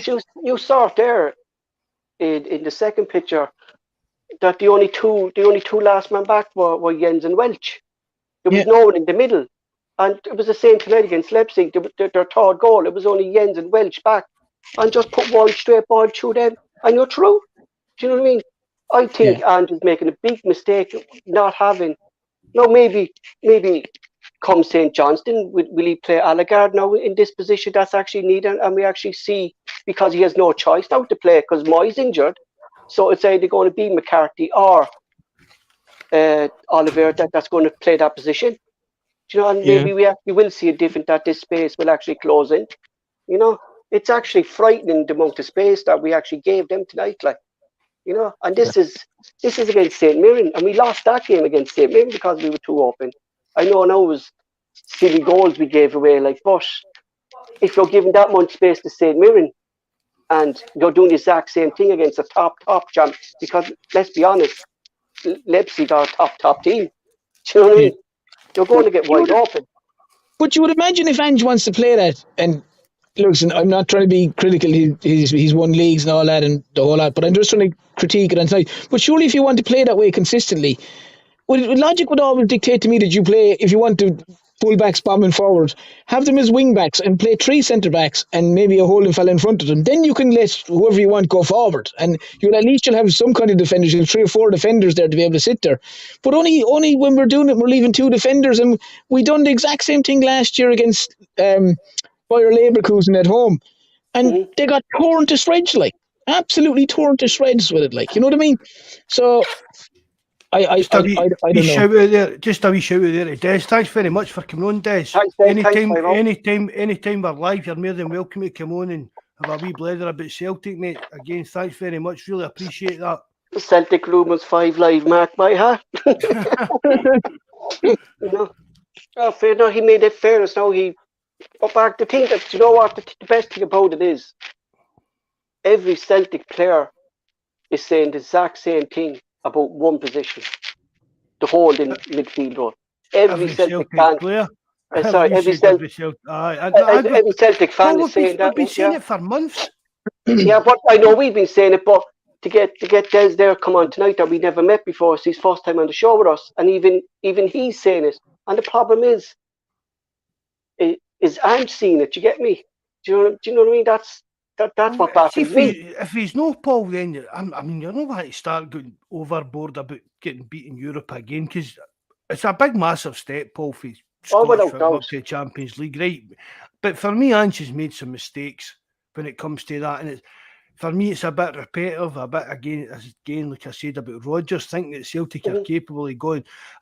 See, like the other week against Shakhtar, Celtic are more than capable of going toe-to-toe with any kind of level of teams. But not when you're coming up against your Leipzigs and Real Madrid and teams like that. I mean, see, after that first half performance of Real against Real Madrid, I don't know, would another manager have just said, right here, we've done no bad here for an hour, we just tighten it up and see if we can maybe nick something. Exactly, Do you get what I Mark. mean? Yeah, but they would. But You Mark, can't they just would. keep going toe-to-toe for 90 minutes against these teams, or you're going to get punished. But That's the simple thing about it. you made the prime example of Neil Lennon, Mark. Do you know what I mean? Neil Lennon knew he couldn't go toe-to-toe with these teams. Aye. Do you know what I mean? And we've beaten Barcelona. We've got draws against AC Milan. We've beat top teams in Europe, Mark. Under Neil Lennon. Gordon Strachan's the same. Gordon Strachan's the same. Yeah. Even Martin O'Neill. Do you get, I mean, see if you take actual, like say Larson out Martin O'Neill's team. Martin O'Neill just basically did a really good, hard working, well drilled team, Paul. And I've said to, if I've ever spoke to any of you about football, Paul, that's a hard thing to beat. If you've got a well organised and well drilled team, it's a really, really hard thing to break down, no matter how good your team is. It's like if you're Celtic, you're a well drilled team, right? Eventually, teams like your Real Madrid or your Barcelona will probably break you down and maybe beat you 2-1, 3. You get what I mean? But you're not going to go and get a pumping. Look at Martin O'Neill. Look at Martin O'Neill. You're talking about it there, Mark. Sorry, Paul. But look at Martin O'Neill's midfield: Lennon, Lambert, Petrov. Exactly. Lennon and Lambert would sit there if required, and Petrov would bomb up and down all day. You mean like Lennon wasn't the best footballer? You know what I mean? And they had units, and they had serious units then in defence with Mjalby and Balde and Farga and Valharin, and do you know what I mean? And then you had your Jackie Max on one, and Tom Boyd when he was there, and Thompson and the whole lot. So, like, I mean, the notion that you can play these games without a holding midfielder or some guy to orchestrate it from the middle, and I know people say, well, McGregor does that, but I don't think he does because he goes too far forward. You're fooling yourself. Well, we just proved it there, Terence. Just what you did. You showed it there, like it. Wide open. You know. And it's awful. It's awful to say, because you're going into this game a couple of weeks ago going, God, this is Celtic genuinely could finish second in this group. And after tonight, I was watching that, I was thinking they'll do well to finish third. Mm-hmm. And that's if they're going to play that way, they'll do well to finish third. You know, it's gut wrenching, because I think he has to tighten up at home, Terence. I really think he needs to tighten up at home. You need to play sensible, Paul. You need to realise the opposition you're playing.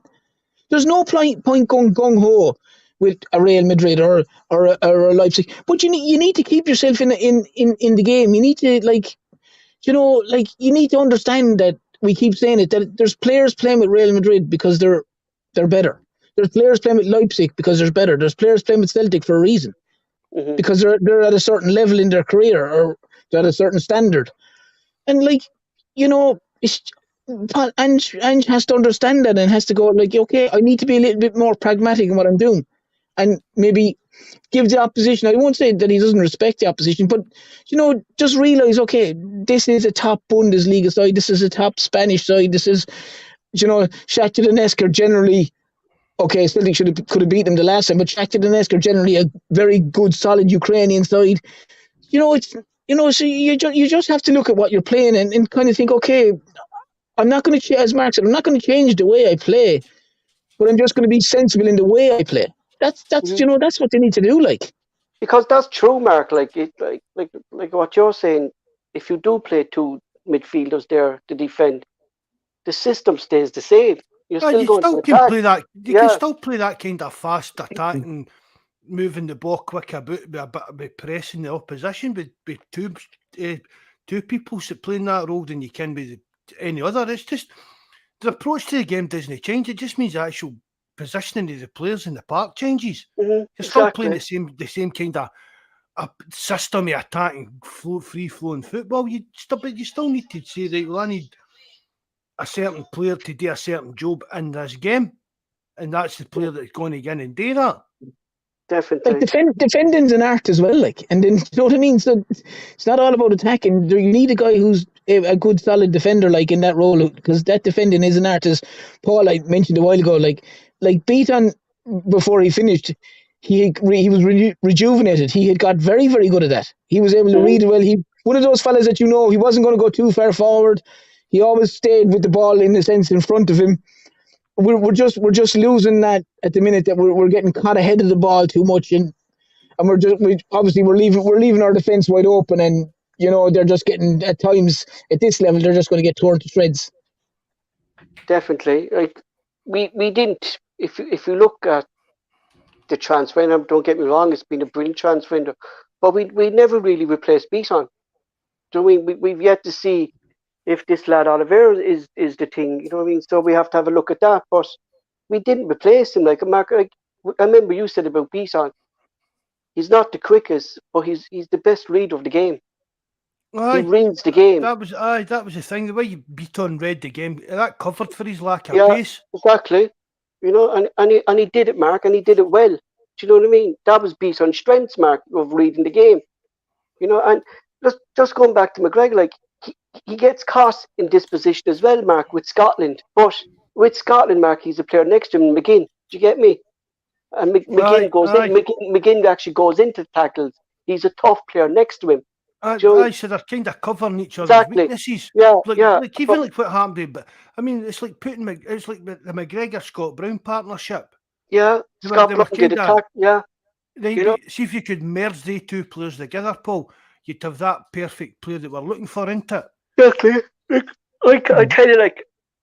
I actually dread. Am I boring? No, I just yawned. Yeah, the dog yawned, and the Yogi yawned, and Yogi made me yawn. But like anytime Mark McGregor goes in for a tackle, 9 times out of 10 he gets booked or he misses it. Do you get me? His tackling's woeful to play in that position, Paul. I've said that all along as well. I love McGregor as a player, but I just don't think he's wrong, Mark. We're not getting the best out of him. We're definitely not getting the best out of him. But one person now, Mark, and I remember we had him on here in the podcast. We have to get him on again with us, and with you as well, Terence. When we put this question to Barry, and Barry disagreed with us. Barry taught us that it is the role for McGregor because he can dictate Celtic's play. But at the moment, he's not even doing that, Mark. Do you get me? No, he's not even getting hold of the ball. Do you get me? How many times on the forum and on the early podcast did I say, Paul, but you need Scott Brown to win the ball and it was Scott Brown that was I blame for slowing it down. Scott Brown should have been the ball winner and gave the ball to McGregor to run the pace of the team the way we were playing, and that wasn't happening. And now McGregor's trying to do the two jobs. And it's just okay, but he's just not really capable of doing that. He's not capable, Mark. No, he's not. Do you know what I mean? He's not. Well, you're right in what you're saying, Paul. But there's no, and I can understand where Barry is coming from as well. But it's like Mark said, you could have McGregor in the hole and roll, but you can have a guy beside him that's basically going to sit there and allow McGregor to be in the hole, to be in that position, and he moves forward, like Mark said. But that's what I said, Terence. That's what I said. I said at news time, do we take either O'Reilly and he has it out, put McGregor there, and put a midfielder next to him? Do you get me? Well, they have been slightly unfortunate in the sense that James McCarthy has kind of had injuries and he's never really risen to what they were hoping for. Again, Gucci has been unlucky with injuries. He's never really had a good hop off it. So, unfortunately, with the last 10 minutes tonight, Terence, I seen McCarthy make tackles that McGregor didn't do for the last couple of games. But it's not in his DNA, Paul. It's not in McGregor's DNA. But that's McCarthy's. Yeah. McCarthy has that in his game. But if you were to put start McCarthy in games, say McCarthy, McGregor, and then i.e. one in front of them, whether it's Satade or O'Reilly, or if it's a Kyogo or whoever, you notice McCarthy is not going to move. He's going to go far. He's going to go sideways. He's going to go slightly forward, but he's rarely going to get caught in front of the ball. Because that's not his game. When he done it with Ireland, he done it well. He used to sit there and he can pass the ball. Yeah, and he can pass the ball. So, like, I don't know, because if they continue down the road of, obviously now it looks like McGregor could be out for a while, but if they continue down the road of McGregor in that position, you're going to get away with it in the SPL in most of the games, but you're not going to get away with it at this level. You're just not. It's the teams are too good at this level. Even if you looked at the likes of the Bodo Glimt when they played them, they tore them to shreds in the midfield. Mm-hmm, the same kind of system. So I just look, hopefully, Postecoglou doesn't, as Mark said, he doesn't have to change the way he plays. He just has to be a little bit more pragmatic and go, okay, if I'm going to push guys forward like the fullbacks forward and so many people forward, I need someone just to sit there. And you need a genuine guy, whether that's Abigard or McCarthy or Gucci or Bosman Law, but you need someone in there to that. And you just have to sacrifice O'Reilly or Hatate. It's as simple as that. But For me, that would be my opinion. do you know what the funny thing is? You say something if he didn't have a player in our squad to play that role. But we have three players, Terence. Do you get me? 3 players. McCarthy, Allegard and Gucci. Do you know we have 3 players who that's their position? You've Bosman Laws you mentioned as well, Paul. So you've 3 or 4 players that can all play that role. So they need to try and find a way of going, you know what, we need a genuine guy, because you're just playing gung ho if you're playing against the better sides in Europe, and you're leaving like the Shakhtar Donetsk goal. McGregor sold himself. Yeah, that was McGregor's fault again. You know, he sold himself. I hate blaming Cal McGregor for stuff. Do you get what I mean? I love McGregor, Mark. I'm not trying to blame him either, but I'm saying a normal CDM doesn't sell himself like that. I don't think. No. You know, that goal wasn't going in if Beaton was there. Do you get me? Or defensive mid. Even if McCarthy was there, I don't think that. Why did you not just pull that guy down the night? I don't know. I thought he was going to hack him. I think Mark was afraid of the week. I think Mark was afraid. Did the mindset change over the weekend? Maybe that's why. You know, I know he would have just been a booking, but I think that's the reason he didn't put him down, because he got sent off last week for that same thing. But like, what was the difference between? There was plenty of players. Oh, I know that. But the community covered it, but I still say Welsh should have covered that one on Saturday. Yeah, do you know, Mark? But if that's I know you disagree, Terence, but Mark, if that's a Roy Keane there, you're not getting past Roy Keane. Do you get me? You know, Roy Keane would take the booking. You know what I mean? You're going. It was just the booking because it was in their half. It was no attack. Do you get me? You know, it's. I thought he should have just pulled him down. I know it's a high one. You know, man, it kind of be a dirty team, but taking one for the side. That's it. Taking one for the team. What he done on Saturday, so even. Well, saying that he didn't know he was going to end up injured. So even if he was going to say, I'm going to end up getting sent off, but I'm going to take this guy out. I thought that referee tonight too, though, was kind of whistle happy, weren't he? Jesus Christ, they were going down the place. They done a fair bit of time wasting in that. I thought as well. I was like a bit. You know, but that's Europe. That's Europe, though. To be fair, like you don't have to do a lot in Europe to get a free kick. To be fair, the boy went down the cramp towards the end of the game. Even Chris Sutton said, "Oh, for God's sake, man, it's only a bit of cramp." I remember the two of them were bending his leg and he was rolling about, holding his feet and stuff like that. With a bit of cramp. But you know what I can't understand, Mark? Then, right? The Leipzig fellas stopped the ball. The ball's still in play. Why aren't Celtic players going attacking that? The referee clearly didn't blow. Do you know what I mean? Why are we? I think it was Kevin put it up with live chat. Like, why aren't we going to attack the ball? The referee didn't blow the whistle. Do you know what I mean? Like, that's the first rule, isn't it? Play the whistle. Play the whistle, Mark. Yeah, the referee can only blow, Mark, if it's a head injury. And that's it. Do you know what I mean? See, when their keeper went down, I thought he was at it just because he'd made a bit of a dick yet. That was my first thought, but fair dues. What a chance there, though. Why did he not just bring that down and take a touch? Why didn't Hatate just that was a great chance. It's plenty of time, Terence, to just take a touch, bring it down and pop it right into that net, because we know Hatate can get for that kind of distance. Jens reminds me of Peter Crouch trying to do a volley. That's what he reminds me of when he blew over the ball. BQ's lanky legs trying to do a volley and it hits off the shin. Jesus. My opinion's still out on him. My own big James. You know, Mark, I think, Mark, when he came in, he 2 good games because he scored those 2 headers in his debuts. But after that, I'm looking at him now going, would I take up that boy option? At the moment, Mark, I wouldn't. I really wouldn't. I think he's no long in the door. We'll see how it goes, but he's not really covered himself But it's true then, He's though. not caught the eye. He's not really caught the eyes. It's true then, though, Mark. It's true then, Mark. What Terence said, like if Cameron Vickers is next to him, he's a different player.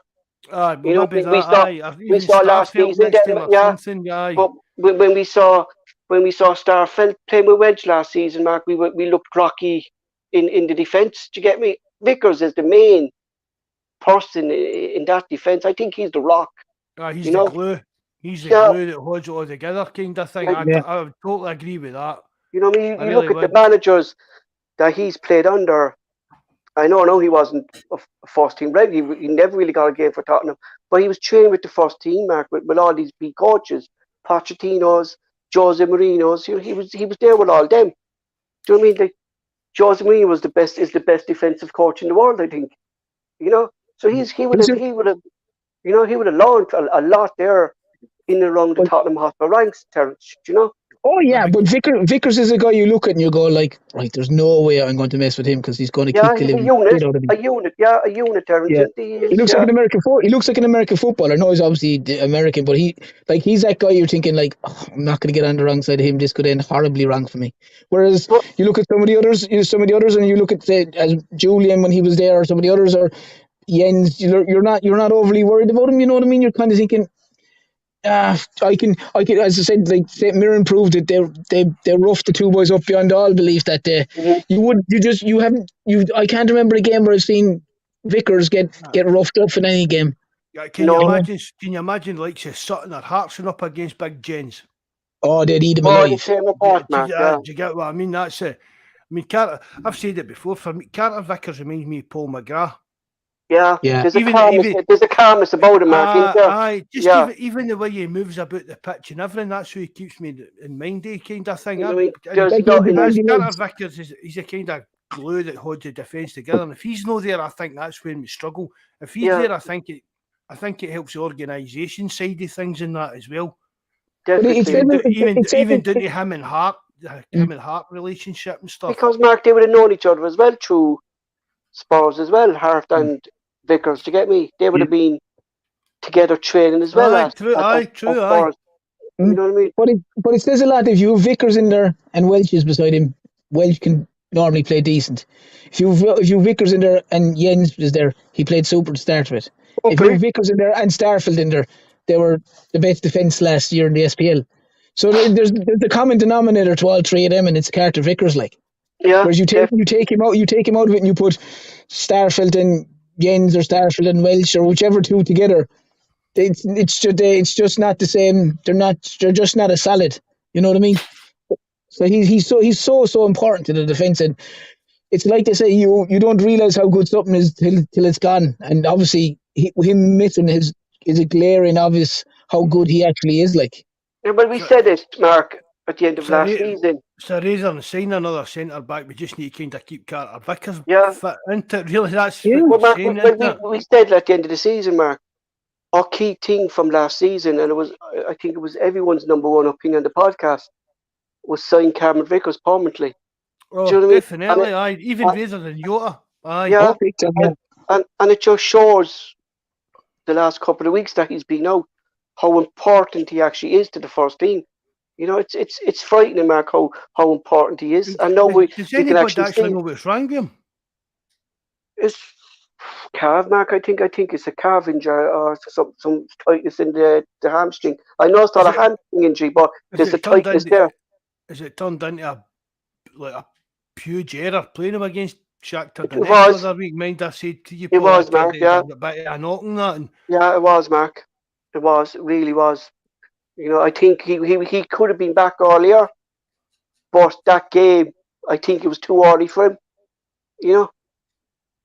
But then, hopefully he's back soon, man. Because he's integral to the way even Ange plays. I mean, we're talking about like bringing in this CDM, but see when we're on the attack, if Carter Vickers kind of plays that. Exactly. He moves up into a bit like a mere further position and starts playing like you're kind of ball playing CDM and that's it. I think he's one. You said there, Paul. Everyone has said would rather sign Carter Vickers than Jota if it came to the crunch. And it would be proven when he's not in the team, it's a bit. We're not exactly the animal that we thought we were into. who goes into that role though on Saturday? Is the question. Who goes into McGregor's role for ye on Saturday? Do we throw the new lad Oliver Abigard in? You've got to go with Abigard, I think. Mm-hmm. You know, but do you know what I fear? I don't know, but McCarthy. Yeah. But you know, Maybe McCarthy's maybe I a bit thought fitter McCarthy. than... I really did think McCarthy did well tonight when he came on for 10 minutes. Like I really did. He's always going to be a tidy player, Paul. Yeah, McCarthy, but I have a problem, Mark. But I have a problem then though with Ange Denmark. If Moyes is fit, he's going to throw Moy in there, and we've seen already it doesn't work with Moy in there. No. You know, I think. Paul, I don't know. I don't know why we signed him. I just think. I really don't. Yeah, what about you, Ter? It's a strange one, to be honest. The first game or two, I thought Moy looked tidy, but the game against St Mirren, he looked like a crab. He could only go sideways. You know what I mean? Yeah. Would you know if Razor signed like a younger player that we can kind of... I mean, it's not as if I've signed like some over the hill guy. That's what I'm saying, like Mark, like the way we play, and he's not able to keep up with that play. Is he actually slowing us down? So, I said to you a million times, I would have signed. As I said to you a million times, I'm in the same camp as JP. I'd have gone Lewis Ferguson. I said it a million times, and they said, no, he's over in Italy now. But I would have said Lewis Ferguson all day long. For what he went for, something like 3 million, I think it was, whatever, to Italy or something like that. He would have been Lewis Ferguson would have cost Celtic any more than £5 million. I think he went 3 million. I think it was 3 million. He went to Italy. I think he went to Italy for 3 million. Mark. You always get a kind of, if you're selling to another team, do you get what I mean? Yeah, but we're going to be playing against them, so we want 4 million because that kind of thing. But you could have given him Mikey Johnson or something. You could have given him 3 million to Mikey Johnson or something like that. Something like that. But I totally agree with you. I still think Lewis Ferguson would have been a great signing and probably been ideal for what we're looking at. I'd rather we went and spent £3-4 million on Lewis Ferguson than bring in Aaron Boy. I mean, you said a young guy. What's he going to? What does he actually? It's not as if I'm saying it's not like we went. It's not like, well, Lloyd Keane didn't really work out, but you know, it was not as if we went and signed like an older player that's got a wealth of experience. But Mark, my problem is, he's 20 minutes a game and be class. Aaron Moy's never been any kind of class. Let's not be kidding. Mark, if you watched Aaron Moy throughout his career, and I think he only played this one season, and I think he played it for Hull City, was that role he's playing for us, and he wasn't that great either because Hull City got relegated that season. Do you know what I mean?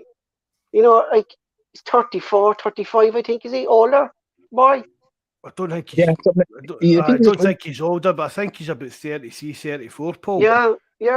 I mean, we were doing this route with the likes of Gravison and folk like that. Do you get what I mean? And Gravison was a hell of a lot better player. Was he recommended to Peter Law, and then Peter Law recommended him to Nicholson? It just looks like a loud signing, though, don't this? It just looks like a pure. That is the kind of thing, Paul. It's the kind of signing you would have expected under law. Yeah, it really is. Just this kind of. It goes against what. Yeah, it really does, Mark. It's like a crony signing, about calling Kazim Richardson, stuff like that. Yeah, like it goes against what we were kind of signing throughout the transfer window, signing all these young players, bringing in fast players, and then we're bringing in Aaron Moy. Right, you know? Well, look, right, let's compare. Right, we've been out and saying Joe Hart, right, which we're talking about this older, experienced player that's been at the top of the game. I think a keeper's different, Tom, I think that, yeah. Definitely. But just even looking at it like that, you could have went. I mean, we've spoke about every time the transfer window goes shuts. We look at this player. He's only 34, but 2 years ago he was at PSG and he was at AC Milan. We could get him in a free transfer. You don't put Aaron Moy in that kind of bracket. No. I don't know if I'm putting it across. No, you are. Do you get what I mean? Even like when we went Roy Keane. You know what I mean? A bit of reputation. It didn't work out the best kind of thing, but it was still Roy Keane. Had a bit of reputation. If he gave us 18 months of decent service, fair do. Aaron Moy, never been that type of player. It was like Mark, we signed Robbie Keane. That type of effect when we signed Robbie. I know Robbie Keane was still in his prime, but it's kind of the same thing. Like, Aye, if you get insane Craig players, telling me, like, an, do you know what I an mean? older player, you're wanting to make some. Look, well, I know Lubo But when wasn't well known, but that kind of thing, you're saying an old player, and then you're like, but he can do a job, and you know that he can come in and do a job, and even like help the team in general. Moyes not that type of player for me. Mm-hmm. But when you sign a Roy Keane, you know Roy Keane's going to start. Like realistically, Moyes rarely likely to start. Like if you had the full fit complement, if James McCarthy was fit, if say Gucci had been fit, obviously we're unfortunate. We've never really seen him get any kind of game time due to injuries and one thing or another. But that's another Do you know problem. would I Aaron have. You know what I mean? hmm? But that's Is another he problem I have.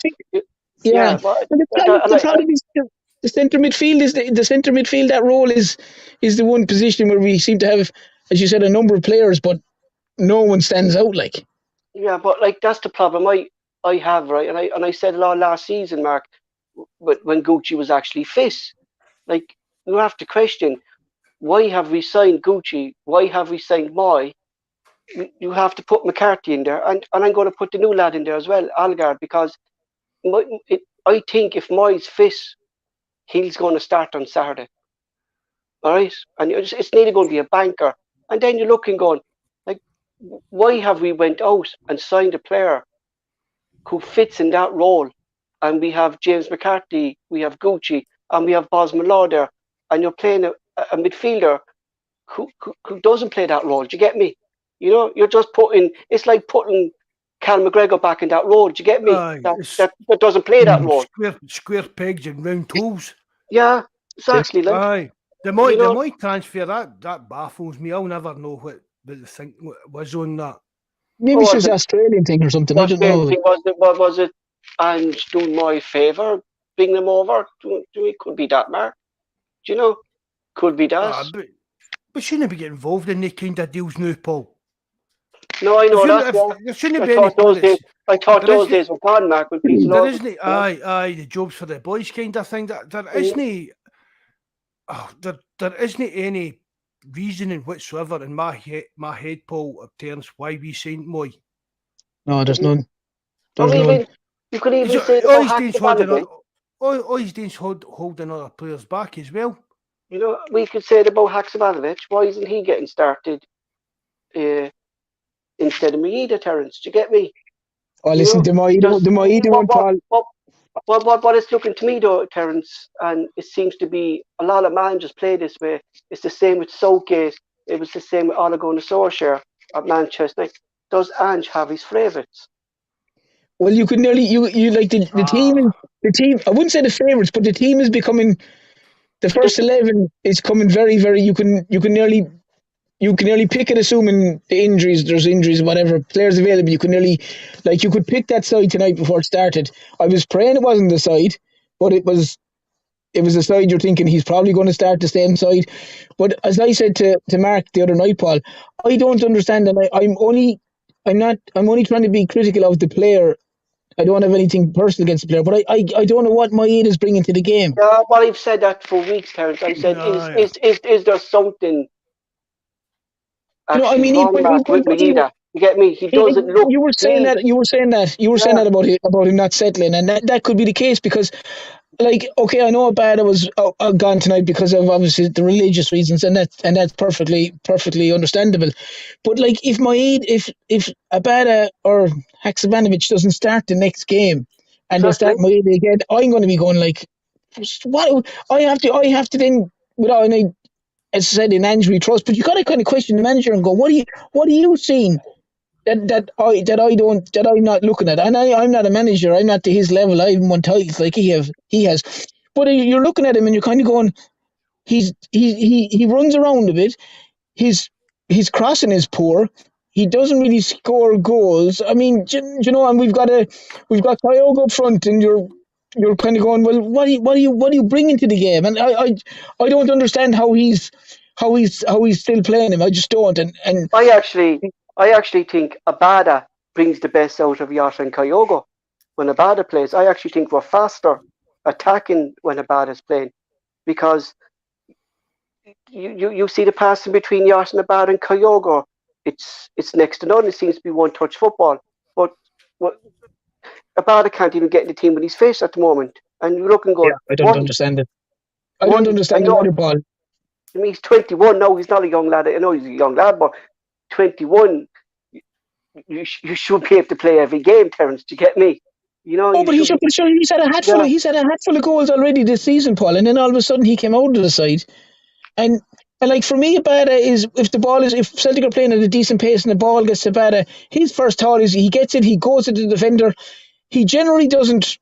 He's generally doesn't try and beat defenders, but his thing is he tries to get down the sideline and whipping crosses. Yeah, they might not always be brilliant, but I mean he's for me he's absolutely brilliant at coming in as nearly a second striker when the ball's on the left. I was just going to say that point.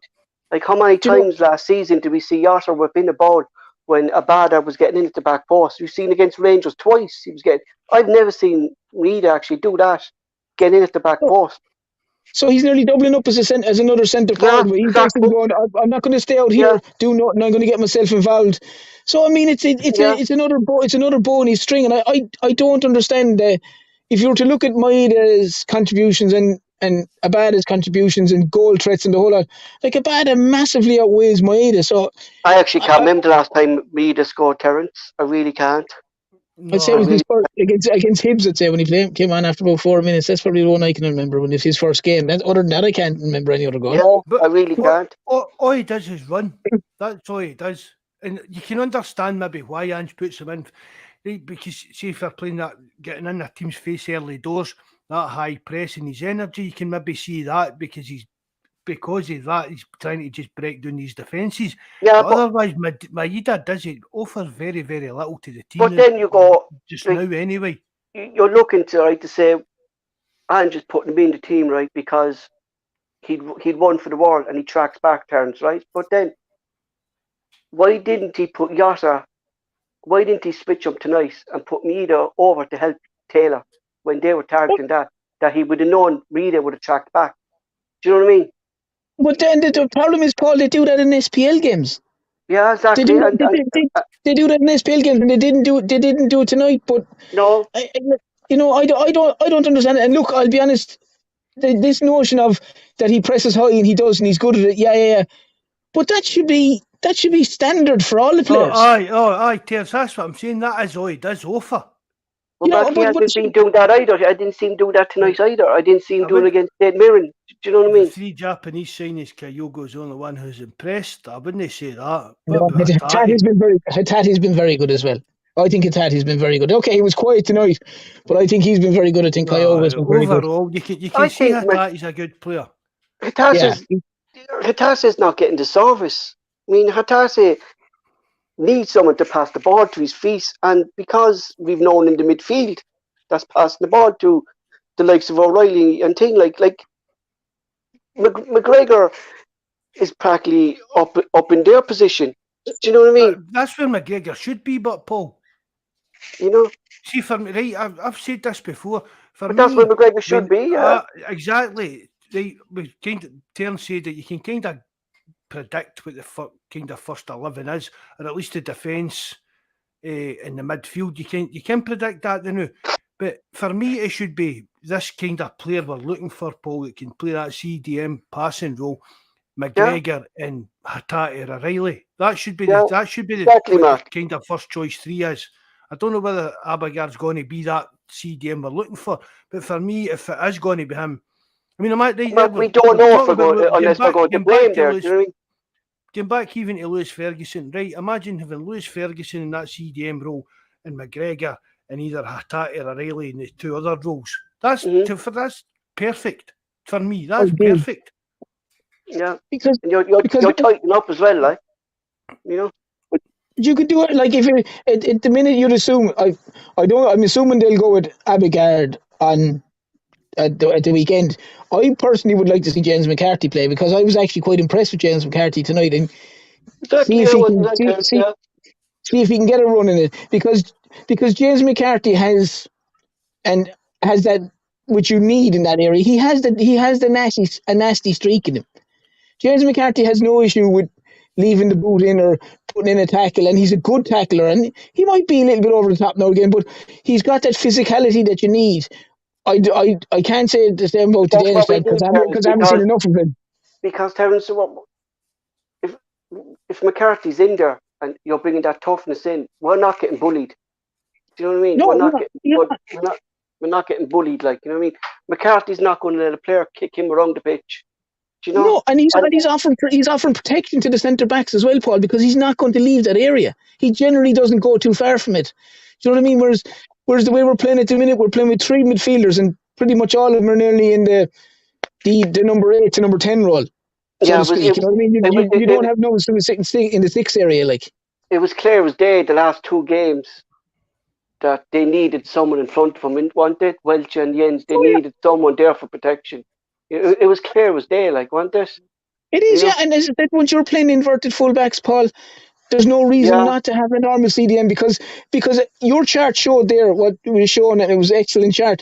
Half the reason for that is because when you're playing inverted fullbacks, as you said, you're getting midfielders. But if you've got 3 midfielders and one of them is meant to be holding, and you've all got them into the middle, all of a sudden you've got 5 or 6 players confined in a very small space, and you've got obviously Taylor coming in, Juranovic, then you've got McGregor moving in, you've got Hatate moving in, you've got O'Reilly moving in, and you've got so all of a sudden, like what you were showing in the thing, and you're leaving the big hole then, like. Was the Yokohama one. The lad me that doesn't move from the centre circle. Do you get me? He just stays there. He stays in that centre circle. As you said, Terence, the inverted fullbacks then push up, but he stays there. So you're kind of reverting to a back 3 then, do you get me? Yeah, exactly. Like he can nearly sit there. Like, yeah, exactly. You know. So I don't know. I don't know. Look, I unless they, as I said, as Mark has said it without repeating it continuously, they don't have to change the way they play, but they just have to be a little bit more sensible in the way they play. And they like he has to see at this stage that I can't go into these games without holding midfielder. I just can't, because otherwise, the scariest part, Terence. Yeah, that's the scariest part. That really is. And if he goes next week into Leipzig and he goes, for argument's sake, with McGregor looks like he's out, but he goes with someone similar to McGregor, and there's no genuine holding midfielder, you're kind of going like, what are you doing, like, because Leipzig will look at that again, and if they see it, and they'll be rubbing their hands. Yeah, I think I think going into, if he plays Algarda or McCarthy the weekend, I think when they're guaranteed they'll start. You would assume so, yeah. You would definitely assume so. But if Moy's fit and he plays Moy there, Moy's playing, and that scares me, having Moy in that role. If Moy's fit, I can guarantee you, and I put a bet in the Hershey, if Moy's fit the weekend, Moy's playing at the weekend. I guarantee you, because we've seen this. We've seen McCarthy overlook for Moy already this season. Do you get me? I mean, why all of a sudden is Ange going to say, you're not playing no Moy, I'm playing James McCarthy? Do you know? I think James McCarthy was only in the squad tonight because we were short players on the bench. I think it's the home rule thing as well. You need X amount of players from the country and all this kind of stuff or whatever. I think that's it anyway. I'm sure Mark will tell me. We were so short even with Celtic, getting on. I don't mean it's a good thing McCarthy's injured or that, but McGregor's injured, but maybe it's a chance for Ange to do a wee bit of experimentation. Exactly, Mark. And look at his other options and look at what James McCarthy maybe could do now. Yeah, exactly, Mark. It actually could be a blessing in disguise. Everybody wrote him off. Maybe this is his time to come in and prove that he can do a job for Celtic. Mm-hmm. I agree with you, Paul, as well, but I think Moy could. I think it'll be Moy if he's fit. And it is, Mark, and it's scary.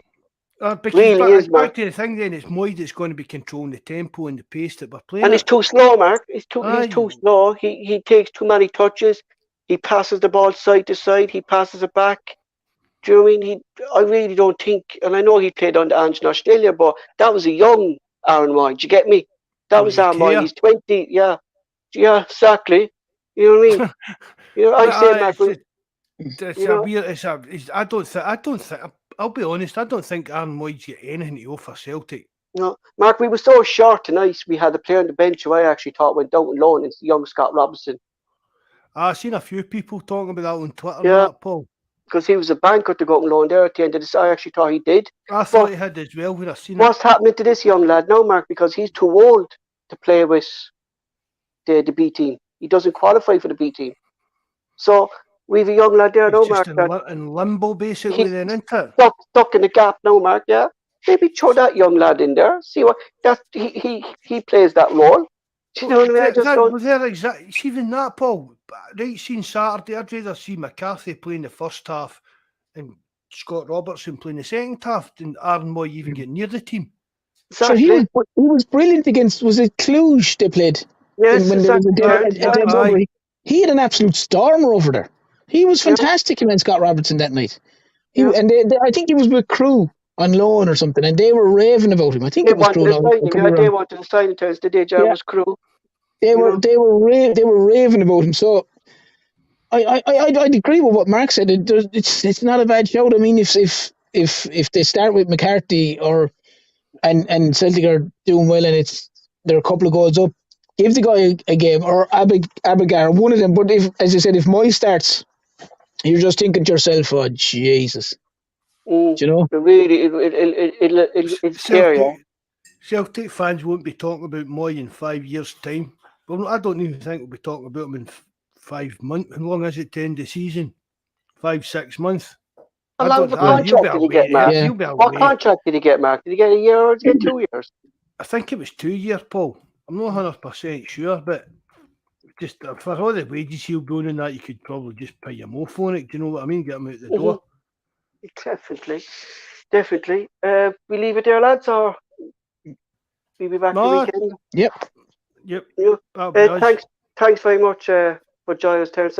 Thanks very much for Des for joining us in, lads. It's that simple. Hit the link, you're on the chat, so anyone who wants to come on, just hit the link and get on to Mark, and you're on to the show. You know, it's simple, Mark. No, with the StreamYard, like, it's just so simple. You know, we should have done that ages ago. Do you know what I mean? But I just wasn't actually too sure about how easy it was to work. But it was the budget. It's just so easy. It was the budget. It was the budget, Mark. It wasn't even any day with the budget, Paul. Because I'm on the improved one now. I pay every month the monthly fee off it. But even at the very start, I thought it can't be that easy. But even on the very basic thing, it really, really was. Just all you do is you put the link in. As long as you've got a phone and a pair of headphones, that's you up. Do you know what I mean? That's you on the podcast. And big up, Des. Thanks very much for coming on, mate. We really, really appreciate that. That's what we like. We're just people. If you feel like you're on for 10 minutes, quarter an hour, or whatever, or just put a point across, just come on, have your point, we'll have a blather about it, and that'll be you. We're not expecting everybody to sit here for what's that, 2 hours now. Do you know what I mean? Yeah, we're the fellas that have no life. You don't even need the headphones, Mark. Do you not even need the headphones, Ter? No, I'm just on the phone. Oh, I thought you needed headphones for it. Well, there you go. No, that was just actually through the Skype that you actually needed the headphones. Yeah, through the Skype. Yeah, that was just through the Skype, Mark. Yeah. Big Jabber saying we need to wait 2 minutes for a 2 hour pod, so we'll need to talk rubbish for 2 minutes. That's your division. Jabber, you have some cheek. I know, you said you were coming on as well. You big shite bag. I even had to ask Mark what your first name was to come on the show. Big shite in the bucket. He said he was coming on, Terence, to me earlier on. He said, he's doing a pod after the game. I said, who's doing it? I said, me, Paul, probably Ter, and you. He's like, I put the link out and I'll come on. And he's bricked it. He set the bed, did he? Aye, big shite in the bucket. He set the bed.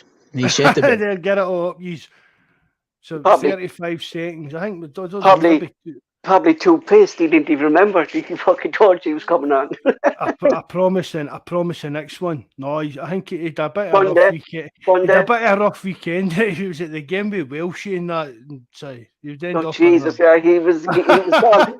I think he didn't come on Discord until Tuesday. He's probably still drying out.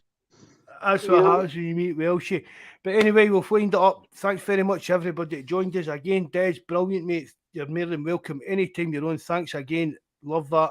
Everybody that joined the live chat, just listening, being quiet, thanks very much.